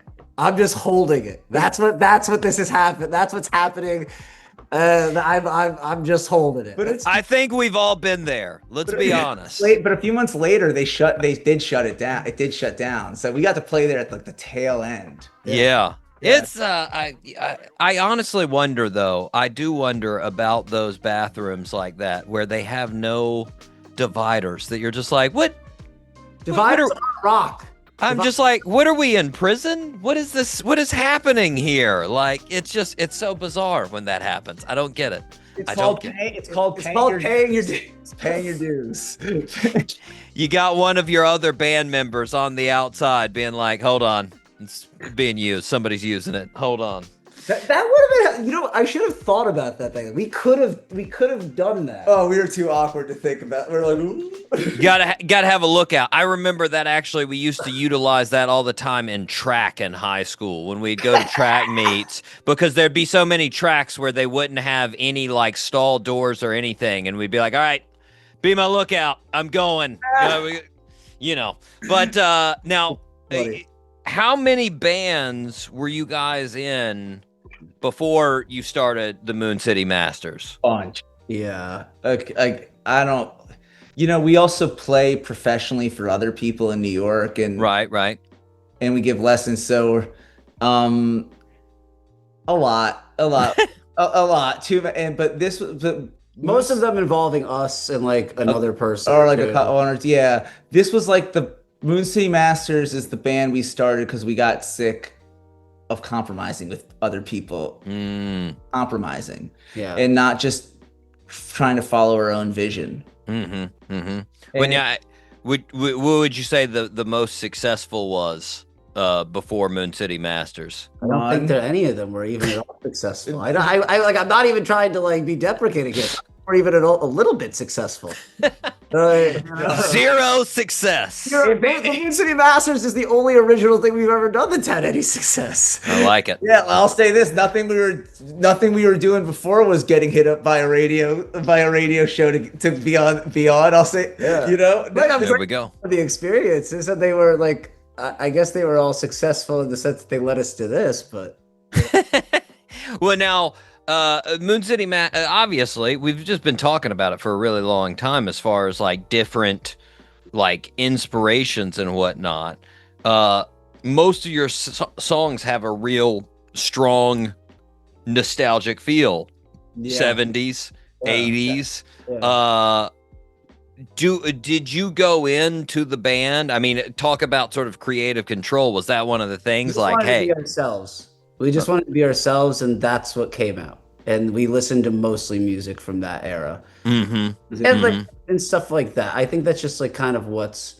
You are what you eat. You are what you listen to. Yeah, there wasn't really. We aren't really the kind of people to like be so intentional. We're going to write a song like this, and we're going to write a song like this. With this new album that we're doing with Kevin, there definitely has been a little bit more of intention of what we want it to sound like, where it's going to be a pretty big departure from what we've done. We're moving into 1985, maybe. I think like 80, 83? 1982. 82. So, 82. okay, I thought mine would make a better joke, but anyway, but he's more accurate, you know. Yeah, well, we don't have like the Bradshaw rack units. Yeah, like, yeah. Okay. It's Hey, 85. okay, so, but and embracing the lot. You know, this whole journey of a band is just learning for me how to be more yourself. And how to utilize all your and like all those key influences of what you play like, and how to put that on a recording. So it's You know? really going to be a cool blend of like prog rock and like all of that funk and soul influence. So you'd see a little like what you're saying as far as like the departure, a little bit of the departure, I guess more so of like the straight ahead rock. Yeah, Yes. it's gonna be more. It's gonna be. It's still very much gonna rock. It's Like gonna be rock. I actually think it rocks harder. It's in a weird way. but bigger drums, bigger drums, just the guitar and bass playing just way more just letting it rip and not holding back in that way. It's just like, you know, we're also huge like Rush and like Yes and then Earth, Wind and Fire fans and like Fusion fans. So just more of those influences. We're not losing the side of what you hear, but it's more like we're adding to it. Yeah, I like it. yeah. I like it. No, and we don't like to be stagnant. You know, we always want to be pushing what we're doing. And what I was saying is like I feel like this is just a journey. The goal of the band was just to be ourselves. It was always like we always felt like we were compromising with someone else's vision, which isn't bad. Like if you're gonna be in a band with people, you have to compromise. That's why we stopped doing it. But we just didn't like think it was better. that's like, and we have the same vision. Like we never will disagree on what sounds better if we look at that. And we have basically all of the same influences. We're very in sync with that because we literally grew up together and learned how to play together. Yeah. And you know, this whole journey has just been about becoming more ourselves, being more ourselves, getting more and more comfortable, taking more and more risk. And you know, I hope everybody likes it, but I think that we're about to do our best stuff. For me, it's going to be our best stuff. And that's ultimately all I care about at the end of the day. We're just trying to be the band that we want to. We're just trying. What is it that Kiss says? You want to be the band you've always wanted to see. We're just trying to be the band that we think should exist. That we, if we heard that, we'd be like, that's amazing. So, you know, this album, whatever we're going to call it, is just going to be. It's just the Moon City Masters completely unleashed. Nice. You know, that's all. Just Unleashed. just Unleashed. just less safe. That's safe. honestly just less safe. Yeah, and you know, And I love our music. I'm so proud of it. But like that was kind of like, you know, starting this band is kind of when I feel like we really learned how to write songs. So I just think we're getting better and better. yeah, that's how I feel too. Well, I like one thing real quick. Back to you're talking about adding the inspirations, Earth, Wind and Fire. Yeah. Again, not to go back to Young Guns, Silver Fox. I asked him, what would you put as far as your biggest West Coast music influences? That was number one. Earth, Wind and Fire. That's amazing. That's one of my favorite bands of all time, man. Like that. I Am is one of the best. One of my favorite albums. Yeah. It's so good, so good. But the other thing I was gonna say is I think, you know, I'm always impressed by artists that can be themselves, because I just know if I was a musician, I would not be. Like I would be trying to impress everybody with whatever I thought they liked. I'd be like, does this work for you? I don't think that we went through that phase so much as the Moon City Masters. But we went through that phase with a lot of bands. But we did go through that phase with everything we did prior to the Moon City Masters. Always trying to band members, please them, please a producer, please this person, and like, what do you think is going to think told us it will be more successful doing that? And we're like, but like, dude, like if I'm just doing this just to like achieve. Like my joke is that I do this for financial stability. Like, it's like I'd rather just go get a normal 9-to-5 job. If we're not It'd be gonna, easier. if we're not gonna play what we love. If I'm gonna have to like grit my teeth and play something I'm not that into anyway, like why shouldn't I just go be a side, like just not that there's any that I love doing sideman work, but I should be focusing fully on that or something, you know? Yeah. You don't play what you love doing that, but you get paid. Yeah. Playing, if it's my art, if it's our art and there's no guarantee and you can do literally everything right and work your ass off and you still just won't have the dumb luck to, because that's part of what it takes to make it in this business is you have to work off, you have to have the talent and dumb luck. There's no A little bit of luck. You might as well be yourself. Also, that's the whole point. You might as well be yourself. We kind of look at it as like we're in the era of the niche audience. There's so many people, just absurdly talented people. Just on Instagram, you're gonna see someone mind-blowingly talented that you've never even heard of. Yeah. And it's all about just being yourself and learning and trying to do something that you truly believe in and just trying to get. I'd rather have 20,000 diehards than have a million people that like one song, but they're not really going to go because they listen to it on a Spotify playlist, but they're not going to go check out the rest of our music. It's just getting a really just be yourself. Dedicated fan base. And if you believe in it, you're gonna be a lot more diligent about trying to get it heard. Plus, none of us are that weird. There's someone that's gonna be your kind of weird. But I always mention there's no average. There's never an average, you know. But like now, you guys have been playing as Moon City Masters for about 6 years, and I feel like really? Yeah. Every band, Pandemic took a couple of those years. It took a couple of those years to really do it a lot. But besides the releasing songs, but I guess that's why it feels so new still. Every band plays weird shows. You play some. I was wondering if can you think of some places that you were like, how did we end up here? Like it was just a really weird place. A weird place? Weird place or a weird venue or a weird like lineup, anything that we got like 20 of those stories. But what's the first thing that comes to mind for you? My favorite, this isn't a bad gig, it's just a funny gig. We played a 4th of July festival in Jersey City, couple thousand people. Mm-hmm. And we're playing like right before, it's like all hip hop artists besides us. And we're playing the headliner's Fat Joe. Nice. The Moon City Masters and Fat Joe. And like we on stage and like the audience, we're playing a 30-minute set and you can just tell the audience is at first like, what are they doing up here? We won them over by the last song. Like we got them going crazy, but it was just like. Oh, and we also all wore. We had a horn section with us too, and for 2 songs. Yeah, and we had everybody wear American flag pants, like Rex Kwon Do, Napoleon Dynamite. Nice. And we wore shorts because his didn't come on time. I went to Target that morning and bought American flag shorts for me and him to wear. Yeah. At least we're matching. Yeah. And band leader, so we get. And we played "Living in America" by James Brown at that show. Yes. And that had to win him over. A lot of the lyrics, like you mumbled. No, they were awesome. It's on YouTube. Whoever's listening to us, he crushed it. Yeah. He crushed it. He was hitting all those high notes. He was like, it was awesome. He was like screaming like Glenn Hughes over it. Love it. It was awesome, but that's a hilarious but like positive. Actually, that's also during that gig, like 10 minutes of our 30-minute set got killed because the amp on stage blew out, and it took them 10 minutes to get me a new amp. Yeah, it's funny. I never even think about that because it was just like a lot of fun. I know it was so much fun.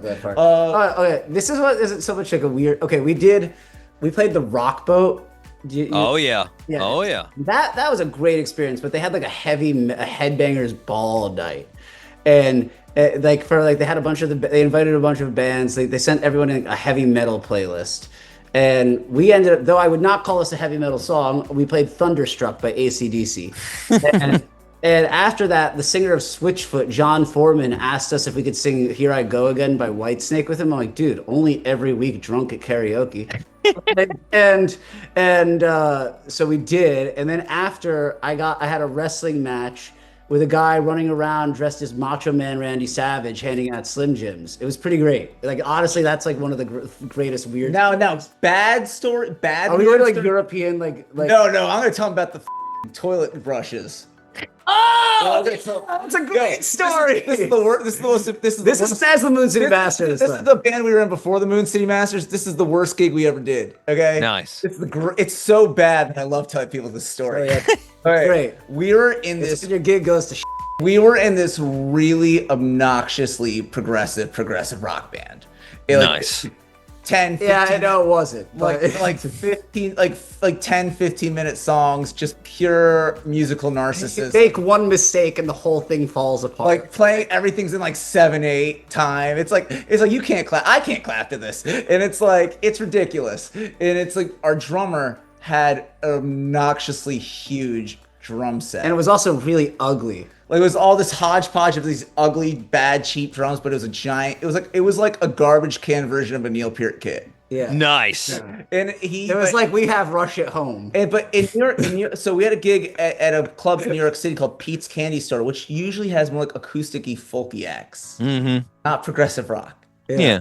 So and this is we're living outside. So we drive to this gig. He usually in New York City. One thing that's great about New York City is most clubs have drums and amps that they provide. That you don't have, right. Yeah. It's great, and he still insists he can't play without these drums. I can't play our very special music that no one is going to come. That no one cares about. So we pack up his kit, we bring it there.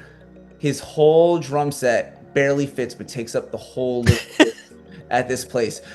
Jordan and I have to stand off the stage. There's like 10 people there.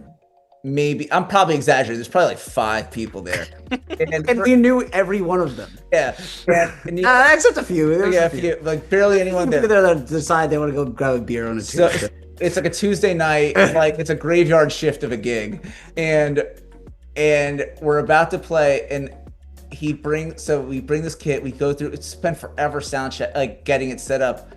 He goes, "Oh, I left my drumsticks at home." and I'm like, and we're like, does anyone? We go to the stats. Like, do you guys have drumsticks? Like, no. And we're like, okay. And we look at him, and they go, "You can use these," and they're literally like toilet and dish cleaners. And we play 2 songs, and at the end, middle into the second song, he just puts his head down.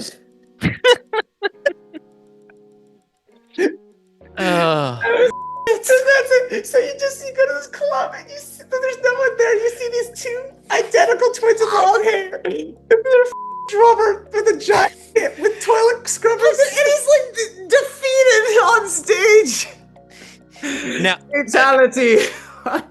How many gigs did you play after that? How long did that band stay together after that? Later, he was out of the band.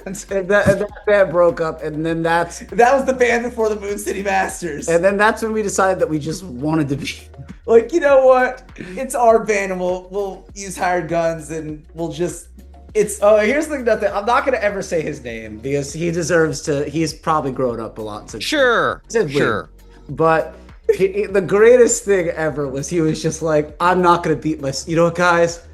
I'm not gonna beat myself up over this. He didn't even say sorry. You would think. I'm not gonna beat myself up over this. We're like freaking dejected because we booked the show, and we're like we put in all this work, and like we drove it. It's like our car, our gas money. It's like and we're just like, yeah, we're glad you're taking it in stride, buddy.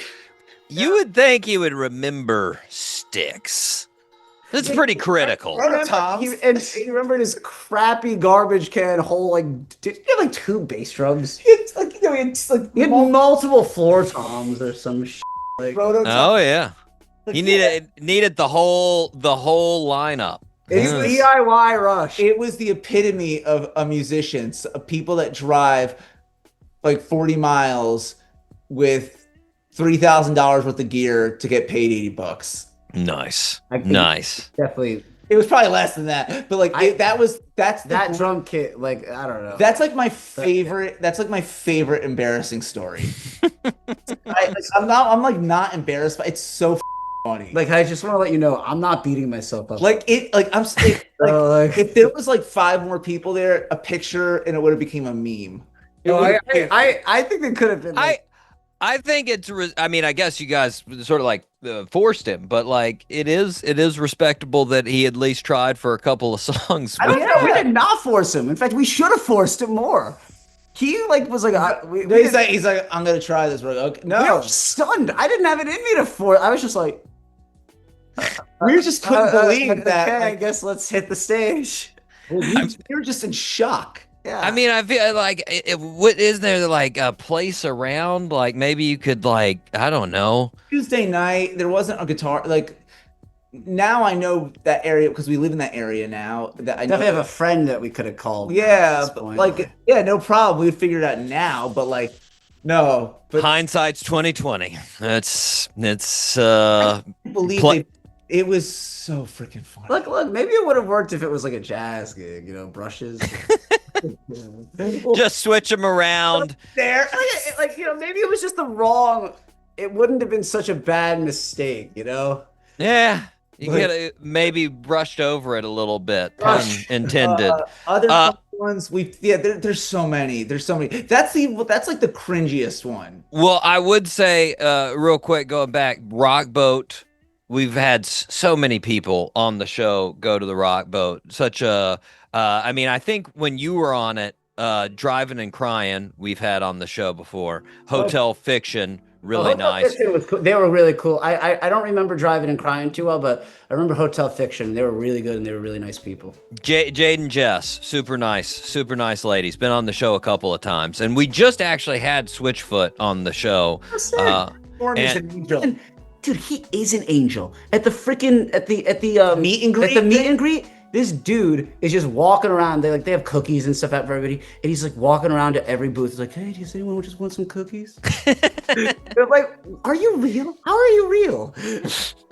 And Sister Hazel actually started the whole thing. They're a sweet guy. He invited Jordan and I at the last show, at their last set of the Rock Boat, to come up and sing "You've Got a Friend" with them and some other singers on the boat that they liked. They were so nice guys, really good guys. And Bowling for Soup, we really hit it off with those guys. Yeah, they're like the nice. They're like there's so many great people, but they're like maybe the nicest people in this business. Yeah, like Jarrett, like when they played Irving Plaza here, like I think the summer, they had us come on and they had us on their first encore song at their headline show, like Taking It Back.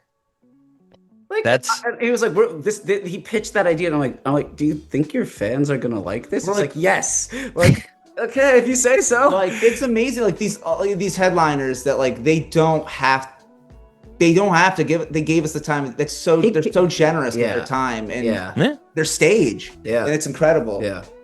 Well, yeah, I saw actually, along with the folks we mentioned there, I actually saw you did, is a while back, a gig there with Jared James Nichols down in Philly.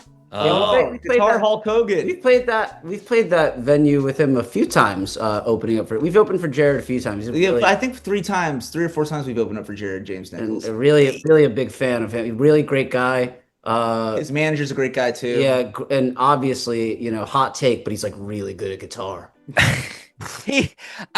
I'll be honest, as big as he is and as hard as he plays, I'm always concerned his guitar is just gonna rip into pieces. Like he's so huge. Like he's just that's why we call him Guitar Hulk Hogan. Yeah, it's a very good name for him. Yeah, he's a massive man. He's super nice, but he's so nice. And like I think I talked to him, like met him for the first time, and within 5 minutes he's like handing me his like $40,000 Gibson guitar.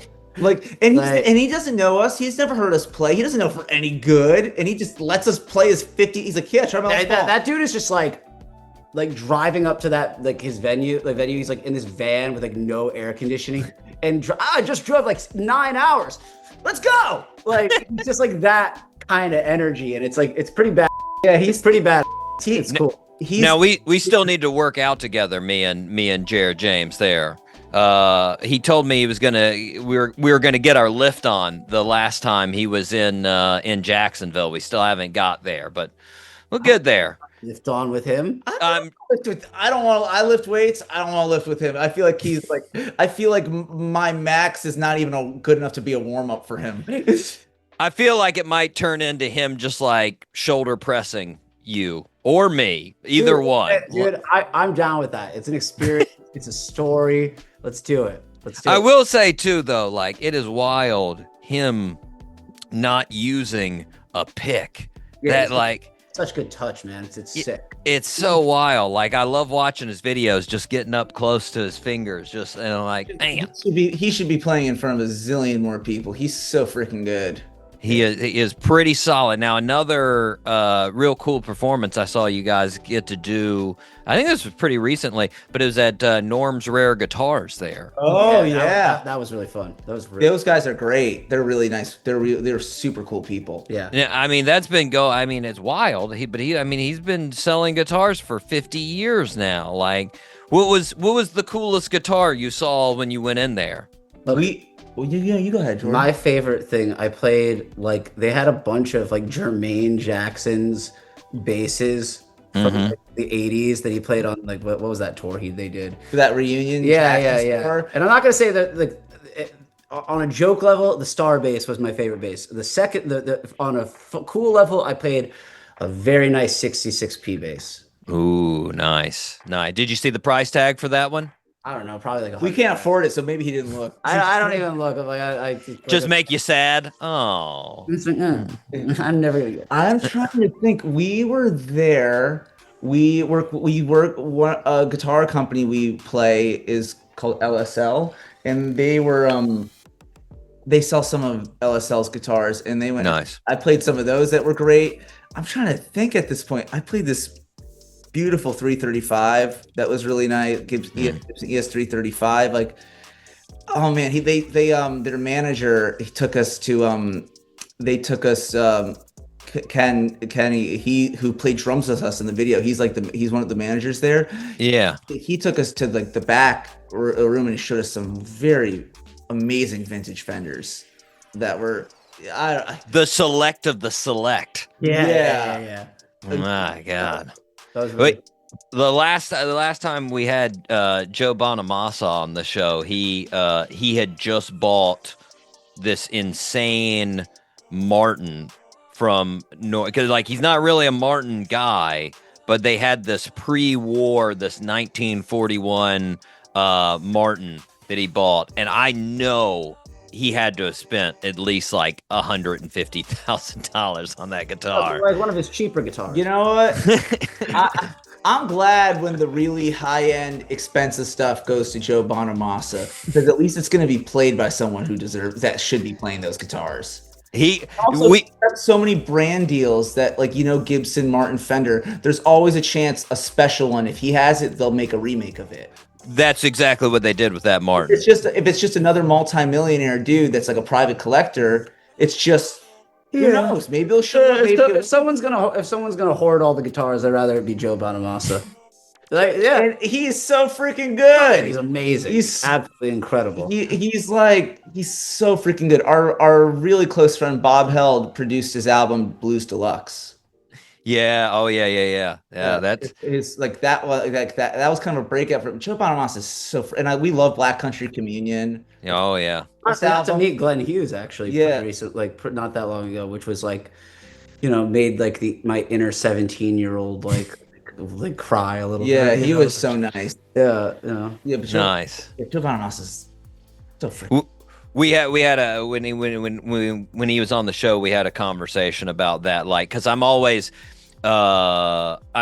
amazed at the people that comment on his social media stuff, like, oh, he got another guitar, great, like he needs another one, and like sometimes Joe will actually go back at those people and and I'm just like, why do you actually engage with them? And he's like, because I need to let them know they're not on my level.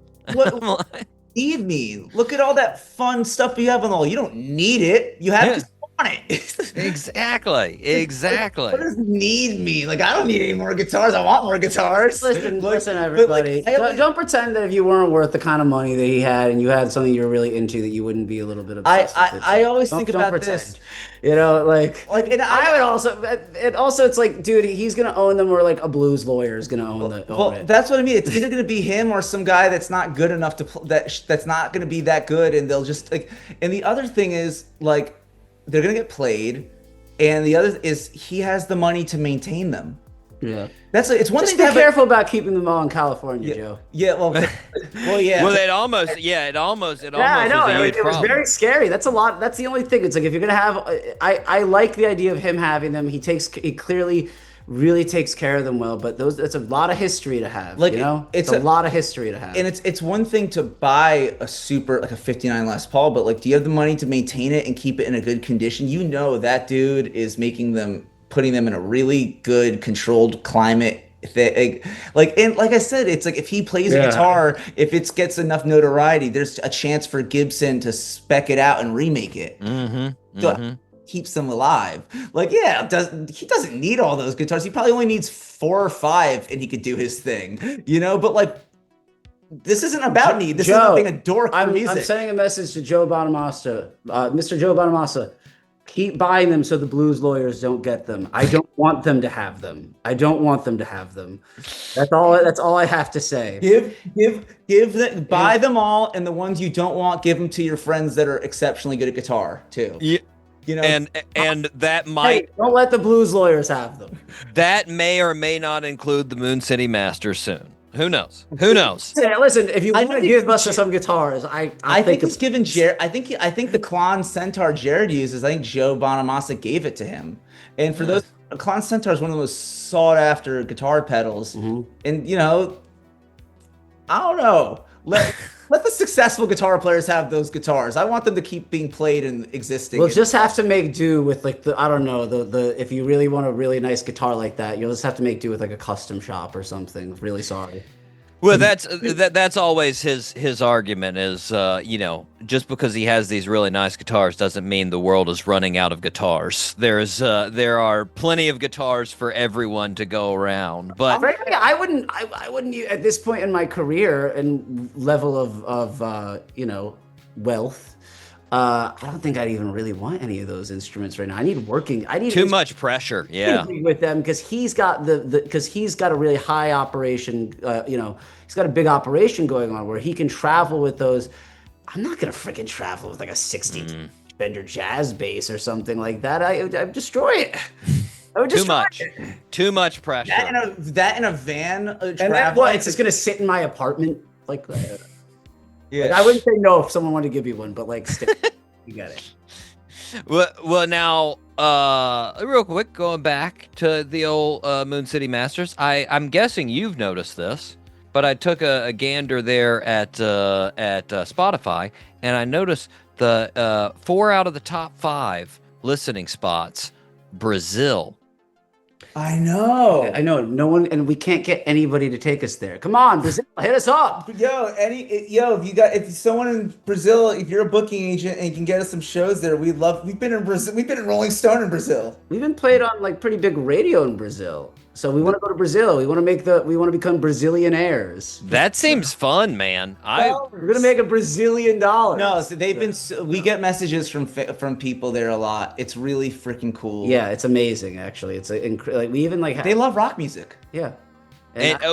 Well, that's the thing is, like, I always hear, like, from all like the rock artists we've had on the show going to Brazil, like they show up at concerts like no other. They are excited for the shows. They love rock music. And there's some bands from Brazil that I always liked since I was a kid, that like actually, like, there was this band called Dr. Sin that like they hit us up and I was like, what? Oh my God. They followed us like, wow. And so would really love to go there. If anybody knows how they could help us do that, because I think there's this idea that it wouldn't be safe or something. I don't know. That's just what I've been told. And I would love. And a journalist that's covered us there told me. I think it's more like I think we need to build up our fan base in a little bit in some of the other neighboring countries. So it's like it's a tour that can be at least break even. A whole South America deal. It's like, you can go through a couple states and cities and do a tour in America,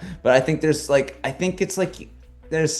not all of Brazil is tourable. It's like a few cities, and then it's like you got a lot of people that come to South America. They'll do Brazil and they'll do a little bit of Argentina. And I think this was a while ago. I think we just got to keep trying to doing our best to make some noise. I like it. I like it. You get there. You'll get to the fans in Brazil. You get Brazilianaires in time. We really want to become Brazilianaires. You got to take us there. Listen, everything that he said sounded very logical and is probably true, but I don't really care. Let's just forget that and get there right now. It's rock and roll. Listen, I don't care how much we have to drain your bank account. Your bank. Well, now we mentioned it earlier. Like most recently, you guys had the EP that came out. That was about a year ago. Yeah. And it has the fantastic Stuck on You and Keep Dreaming, both fantastic songs. Now you mentioned the new. Now is this going to be a full album that you're working on with Kevin from Crownlands? We just tracked 9 tracks for drums, and we did half the bass. We're going to Toronto first week of June to record everything to finish this. Wow. We're gonna probably put every song out as a single, and then the album will be out. But yeah, and we are stoked about Kevin. Kevin's an amazing producer, and we're gonna just keep doing more and more with him. Yeah. Nice. Nice. It's not gonna be a year between releases anymore. I'll say that. It's gonna be. We're gonna be just trying to take some time to dig deep, figure out what's next. Really try to really be more meaningful and not just churn things out for the sake. We've really kind of had a little bit more of a vision for this, and Kevin really helped us bring that out and add to it. Yeah. And we're hoping that with this album it can be. We're trying to end those days for a while of big gaps. Yeah. We feel inspired. Yeah.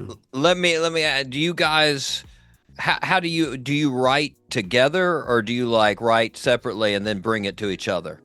Both. But we almost never write a whole song by ourselves. I don't write whole songs alone. I write ideas, he writes ideas, and we make songs together. Or a lot of times we're just jamming. You come with an idea and then it develops. Or we're just jamming and we'll. Well, what was that? It's a lot of it is just a lot of it is just we're just hanging out and improvising together, and then something happens. Yeah. Nice. Now on these tracks here for this new album, are who was designated for the drums? Was who's a really brilliant drummer named Andres Valbuena here in New York City. Was this the recently new Knicks fan? Yeah. Okay. And he came on tour with us in Europe, and keeping it real, just the responses that we would get from with him on the kit was just. We literally sold more merch. He's so good. He's just made us. He made us it was the best reaction we've had as a live band on our last tour, and he's great, and we're just he hits, but he's so freaking musical. But he does a lot. He was a touring member of a band called the Lemon Twigs for a few years. He's in a band called Melt that's very good, that he tours with them. He's their touring and studio drummer. Do you know the band Broken Love? I've heard of him. Yeah. There's a lot of touring with them. He's busy. He's a very busy guy. A busy boy. He was tracking 2 records this weekend, one with us and another record too. He's a fantastic drummer. There's a great chemistry there, and we're because we just want to do a bigger drum set. We just this guy. And we're getting a little bit more technical and he really fit the vision. 2 things. He did fit the vision for what we want, but at the same time, we really do like people when they play with us to be themselves. We're not really we don't like to be so rigid. Right. But there's something about, we felt like his personality behind the drum kit would really fit this vibe of this music. He's got this great blend of playing where everything he plays is very punchy, hits very hard, but because he has this jazz background too, it's always very musical and not overbearing. He hits really hard, but in a way where like, okay, you never make my ears hurt. And if that makes sense. It's like John Bonham meets like Jeff Porcaro. Ooh. He's We can't be mad at that. No, he's so freaking good. He makes us better, and I want to be working with people that make us better. Yeah, Absolutely. Well, now we've only worked with really great people. Yeah, you know, like I've everybody only worked with has been great. Don't want that to come off like that. We've worked with everyone that we worked with has been freaking amazing, and even the toilet brush guy, he was pretty cool when he had remembered his drumsticks. It was an incredible drum. He just did not. He can rip through odd time signatures still better than anybody. That guy was incredibly. He was an incredible musician. He just didn't. Bad memory. Sometimes he would forget drumsticks. He was a guy. The folly of youth. He wanted to write and record and produce. He was not a guy. His head was not in the gig. We had to push him to gig. He did not like gigging. But I don't know what he's doing these days, but I hope he's killing it because he was an amazingly talented guy. Yeah. Maybe he's got out of that introversion shell. I took it in stride. But our previous producers and drummers we worked with, they're all brilliant too. We just think this is another direction, you know. And I met Kevin. My partner. She was going to Toronto to work with a client. She does a lot of film stuff, and and I tagged along. And I'm like, who do I know in Toronto? And Crownlands follows us, which we felt really cool when they did. And I messaged them a little bit, and they're like, hey, I'm in Toronto. You want to hang out? And I go to Kevin's studio, and we're just talking. And that dude is an encyclopedia of sound. And it was just, he's a huge Rush fan and Yes fan like us. And we agree so much about music. And I told him where we're trying to go. And he's like, yeah, this is the sound they did it on. He had it all. And he was just such an encyclopedia of production and sound and such a brilliant musician. And I was just like, yeah, give this guy a shot. And you know, that's it. And then when we got back from tour, we started talking some more, and I was like, we're like, this is it. Let's do it. Oh, he immediately called me. He's like, yo, I think this guy should produce our album. Like, well, like this band's great, but like, and we talked, and I was like, yes. Because Kevin's just getting out there as a producer, and you know. Yeah, I would recommend him to everybody. It's been amazing. Yeah. He can go down some rabbit holes, that's for sure. That it's not like boundless energy when you work with him too. He's just such a good listener. Like he'll hear us improvise. He'll hear things that we don't hear in what we do. He's like, what was that thing? I'm like, what? He's like that. I'm like, he's really ignited a lot of creativity. He's really sparked a lot of creativity.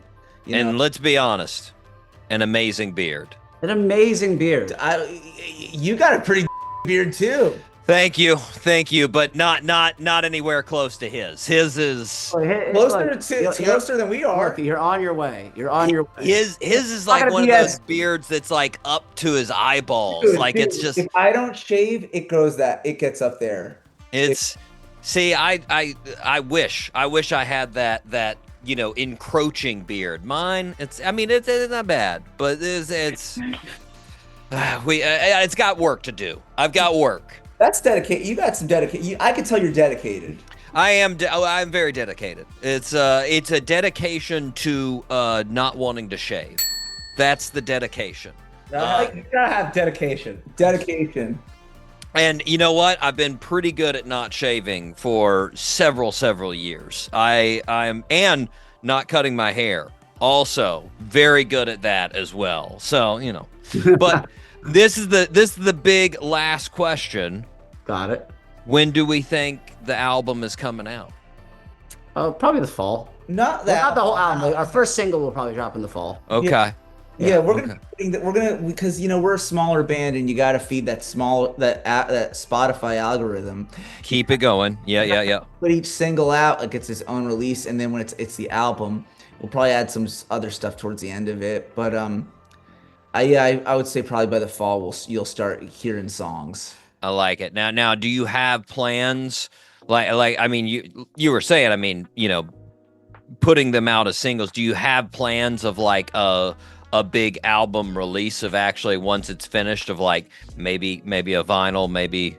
Oh, It's gonna be vinyl. 100%. That's gonna definitely happen. We're gonna definitely put out vinyl and CDs, everything. We just signed with a new booking agent, so we plan on trying to do a lot more shows. I like it. I like it. Because we love playing live. Come on down to Florida. That's where. Gladly. love to. They I don't know if you know this. They call us the Brazil of the United States. That's what they call us. Well, I'm down. Yeah. Let's go to the Brazil of the United States. Exactly. Yeah. Well, guys, I want to thank you for taking the time to talk to us today. Well, thank you so much for having us. It's been an absolute pleasure. For sure. Listeners, make sure you check out everything Moon City Masters. They're on all the streaming platforms. Keep an eye out for the new tunes. They should be coming sometime around fall. Right now, let's take a listen to Keep Dreamin' right here on the Doc G Show.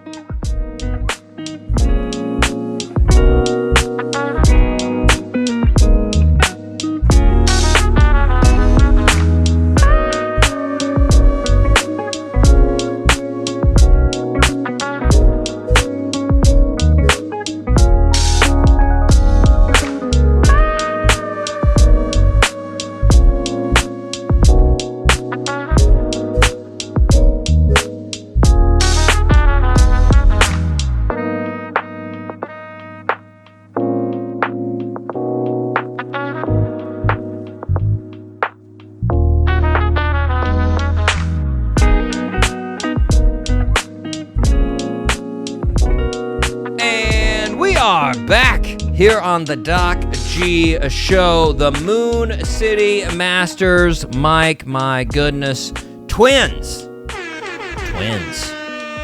I don't know how I'd do it with a twin, Mike. I mean, I had a brother.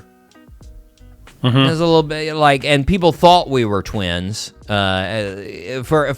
There was a window where they thought, obviously once my brother went through puberty significantly, it was harder to think. But I was a bigger kid. He was a smaller kid. Mm-hmm. So they're in between from like 8 to when I was like 12, people thought we were twins. We'd get that a lot at restaurants, you know.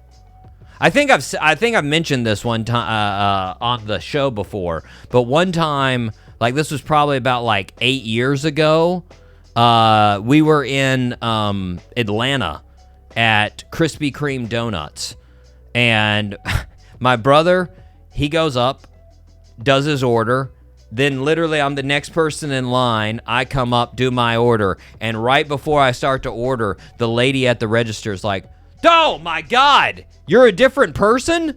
And I was like, "Yeah." And she's like, "I thought you were the same people." Okay, I guess you're brothers, right? You guys have to be. And I was like, "Yeah."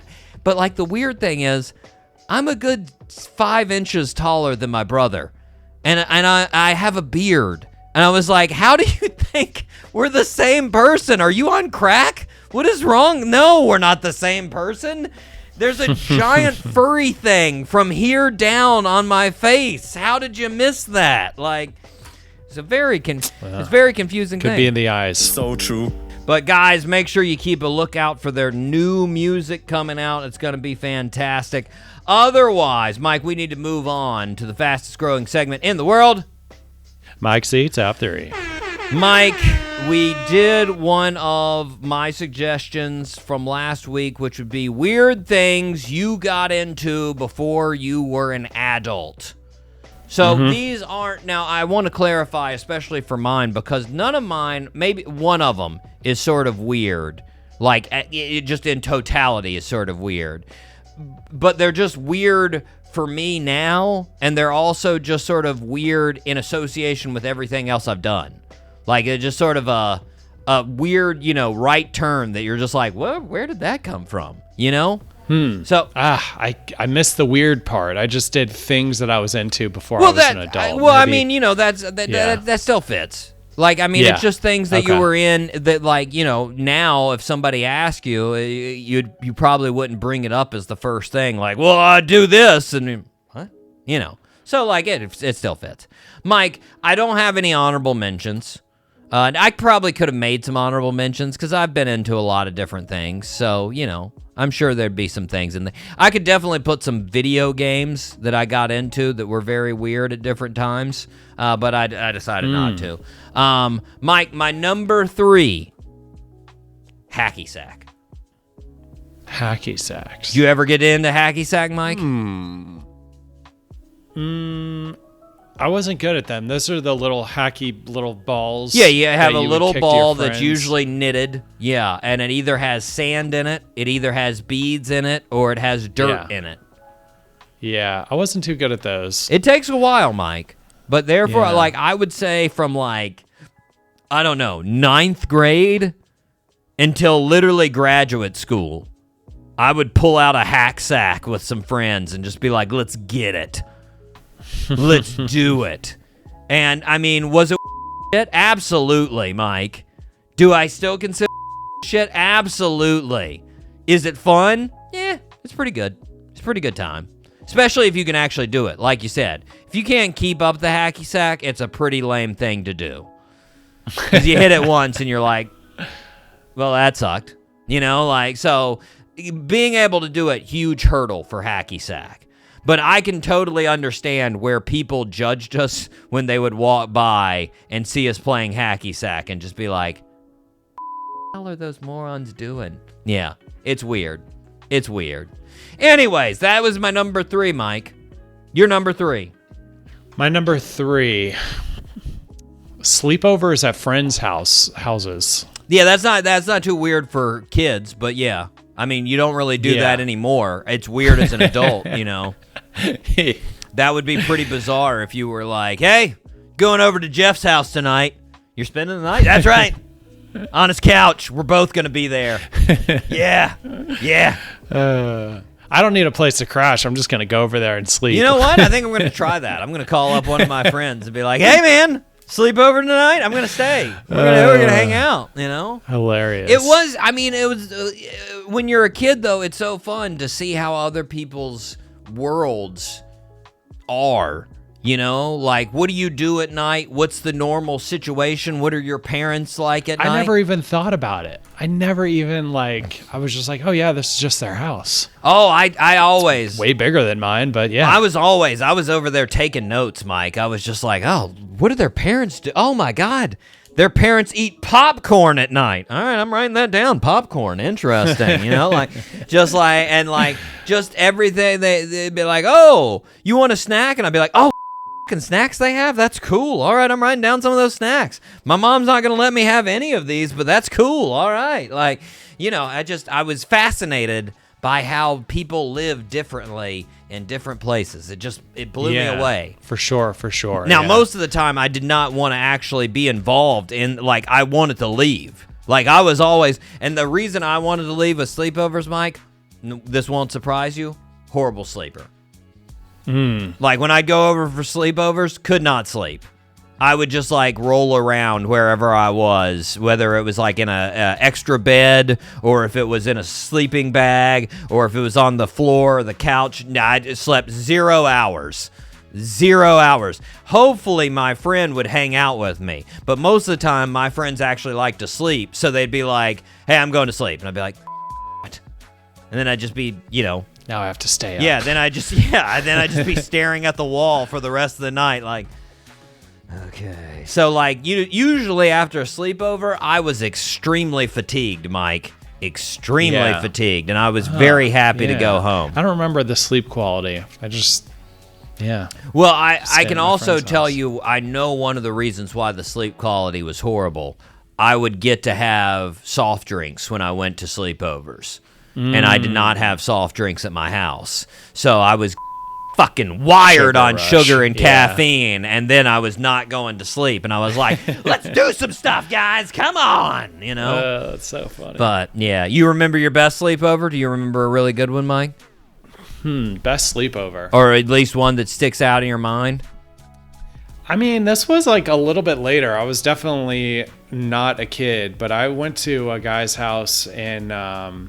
it wasn't a sleepover though. A couple years ago, just crashing at his house. It wasn't even a couple. It was I was probably like 15 or 14 or something. But anyways, he lived in South Carolina, and bro, his house was so big that I got lost inside. That of was his the house. one I you mean, it was one of referenced. those. I remember that. Yeah. But yeah, I don't know. One night, okay, this is definitely when I was a kid, but my buddy and I, we stayed up all night and I was waiting.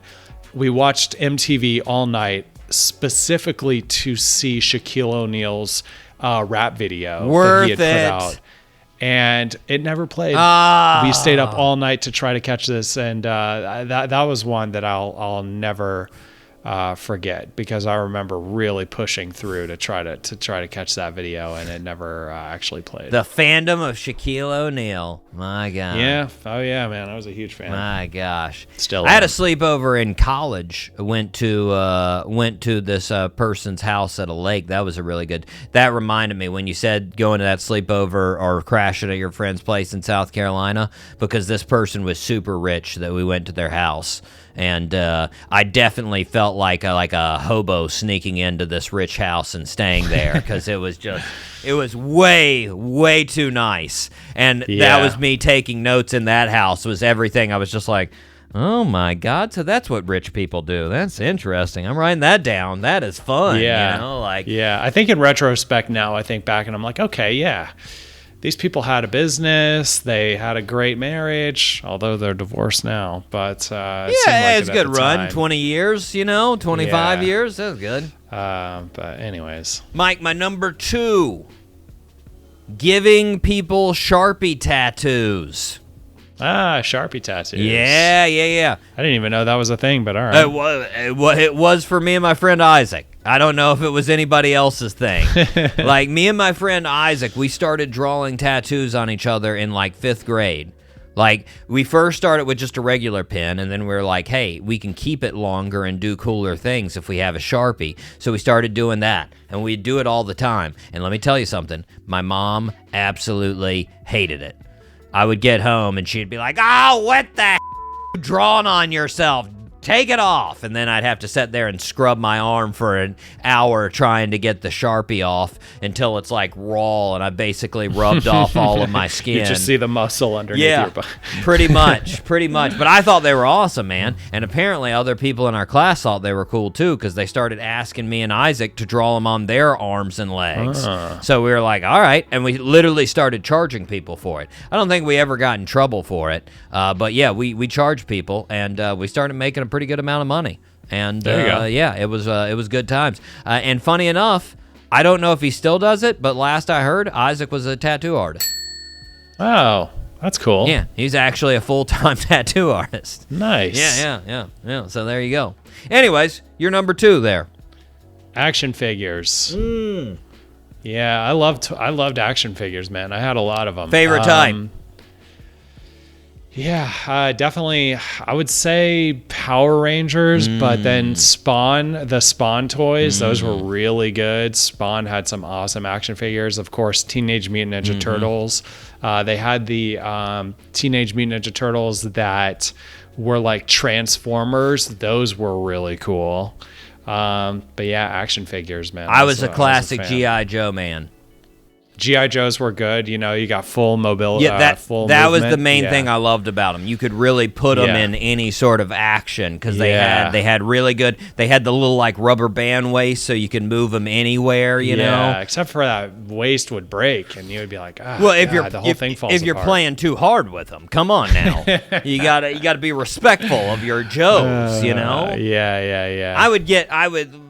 I would trust me though. I would make it into a full movie when I was playing Joe's, man. Oh, same. You've got the whole setup. I got elaborate, like the Cobras are smuggling narcotics across the border in Morocco, and we've got to go stop them, and it was a showdown. Yeah. And then the great part, I don't know if you were like me, but then the great part, once you got older and you had a realization that it's a little childish, It's like you're at that age of like 12, 13, something like that.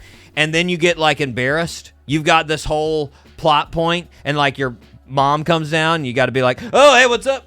Yeah, there's nothing going on here. Just putting those guys around. That's just they're hanging around. Like you feel. I know exactly when it was for me, Doc G. Yeah. I'll share. Yeah. So my mom's boyfriend at the time was like, he had a brand new video recorder and he was like kind of like going around the house recording us, and then we would go back, and he secretly recorded me playing with my action figures. And then I went and watched it back, and I was like, You're like, Yeah, that I'm looks so pretty lame. Oh God. that was like, all right, well, I guess that's the end of that. Yeah. So. No, man. It's there's. I drug it on. Was there a specific time for you, Doc G? No, where you were like, I all don't right, remember I a can't do this specific anymore? time. I just remember there was. Gradually. I was torn. You know, I was torn because I still wanted to play with them, but then at the same time, I'm just like, this is stupid. Why am I playing with them? And like, you know, and like, so I just like sort of go back and forth. But like, yeah, then eventually, you know, it's one of those things. I feel like if I if I saw you in that situation, I'd be like, dude, keep with them. Who cares, man? It's fun. Do it. Like, because it is. I'd still play with them now. I can get lost in it. Sure, why not? You know? I still check out the toy section when I go to Oh! I really do, actually. I'll check out. I'll see what's going on. Oh, I wish they still made the Joes the way they used to back in the day. They don't make them the way they did, man. That's some Less classics. movement. Classics. But anyways, Mike, my number. By the way, Spider-Man was always a good toy, man. Spider-Man was always a good one because they gave Spider-Man full. I was pretty restricted, Mike. movement. I was pretty restricted. It was Joe's and it was Ninja Turtles. Anywho, Mike, number one on my list, weird things that I got into. Fishing. Yeah. Fishing is not weird, Mike, of course. No, it's not. There's all kinds of folks that do it. But it's just one of those really weird right turns that me and my brother got into. That just out of nowhere. It's not like my dad was like, hey, you got to go fish. Or like anybody in our family. All of a sudden, we were just like, you know what we're going to do? Fish. Woo-hoo. And then for like 3 years, we made it our mission to get... And really, I think what we really loved, the fishing gear. That was mainly... We just loved having cool fishing gear. Did you guys have a little boat at all, or no? We didn't have a boat. We just Little, like all the pontoon boat? actual like tackle and stuff. Okay. Like, and were we good fishers? Absolutely not. Nope. I think in those 3 years we caught 0 fish, Mike. Like none. And one of the reasons like we were like super horrible about it. This was before the show came out, but we basically acted like we were Jeremy Wade on River Monsters. Like, we'd be at a stream that was like 6 feet across, and the biggest fish in there had to be like 3 inches, and we'd pull out a lure that was like 1.5 feet and be like, all right, we've got, what's our test on this fishing line? 180 pounds? I think that should be good. Like, one of our favorites to always fish, we had this fishing lure that was a frog. And the frog was literally like a 5-inch frog. And when we threw it out there, it sounded like you just threw an 8-pound rock into the water. And we were like, no, why we're not catching anything. This is weird. We got all the great stuff here. Like, we were so... I sometimes think about it now, and I'm like, I bet you I could actually catch something now. Like, I bet you I could not be horrible if I wanted to be. For sure. But we were absolutely horrible, and we were so into it, Mike. We were very... We had like we had like an 8-layer tackle box. Like, it had so many different boxes, and we were horrible about keeping that thing clean too. We just like... We'd drop catfish bait in there, spill... salmon eggs all over it, smelled nasty. Oh God, it was. Everything got rusted. Oh, it was horrible, Yeah. Mike. It was horrible, but we were into it. 3 years, Yeah. we were just all about it. Anyway, That's so Mike, funny. You're number one. My number one, swimming in pools. Again, not weird. Not weird But- at all. No. Yeah, something I don't do now that I definitely loved doing as a kid. I'll still get in a pool from time to time. Swimming in pools. And not don't for get me wrong, if there was a pool party that one of my friends had, I would be psyched to go to a pool party. Yeah. For Now? sure. Like now you would be? Yeah. Really? Okay. Now, what's really fun, and they don't have this because it's a total hazard and people can't have it, but some people still do. And there was one friend that I had that had this at their house, a in-ground trampoline, Mike, right beside the pool. So it was only like 1.5 feet from the pool, but you could like literally, so it was not, raised off the ground. It's a trampoline that it's built into the ground, so there's a hole so there's a hole underneath it, and then you could just trample your way and bounce right into the pool. Oh my God, that was fun, Mike. Woo! That was good times. I feel like this is a dumb question. Why are they so hazardous? Well, because, one, water gets onto the trampoline, it's slip, you're going to slip and fall in a way that you don't want to be jumping, right? You don't want water on top of that trampoline because that just makes it a giant slipping hazard. And then two, you've got that like 1.5 to 2 feet in between that you don't make the right jump and you just land on solid ground. You are really breaking something bad. So, but yeah, the whole time I was there, nothing happened. So, Yeah. Well, one person, I take that back. One person did break their nose, but that wasn't because of either of those things. They just did a backflip on the trampoline, and then their nose hit their knee when they came down on the backflip. Brutal. Yeah. They ruined that nose. Anyways, Mike, your number. Did I say that was my number one? Oh, I see. My bad. But I do have some honorable mentions now that we talk about it. Okay. I do have some honorable mentions. Tree forts. Oh, I love tree forts. Tree forts are the best. Yeah, that stopped in about 3rd or 4th grade. I'd still make a tree fort right now if somebody wanted to. I would get into a tree fort, no doubt. That would be I'd fun. be down. Yeah. And then you get some porn in the woods. It's like you can barely see. I would get way too. We'd get way too into it now, though. We'd be trying to make tree houses out there, and just like actual houses with electricity. Turn it into Treehouse Masters, like we're on Animal Planet or something. Anyways, what else you got, Mike? Yeah, Jinko jeans. I definitely went through the Jinko phase. It's just a good style. It's a solid style. I like it. I did have a dinosaur bones phase where I was really into dinosaur bones. Got into dinosaurs. Yeah.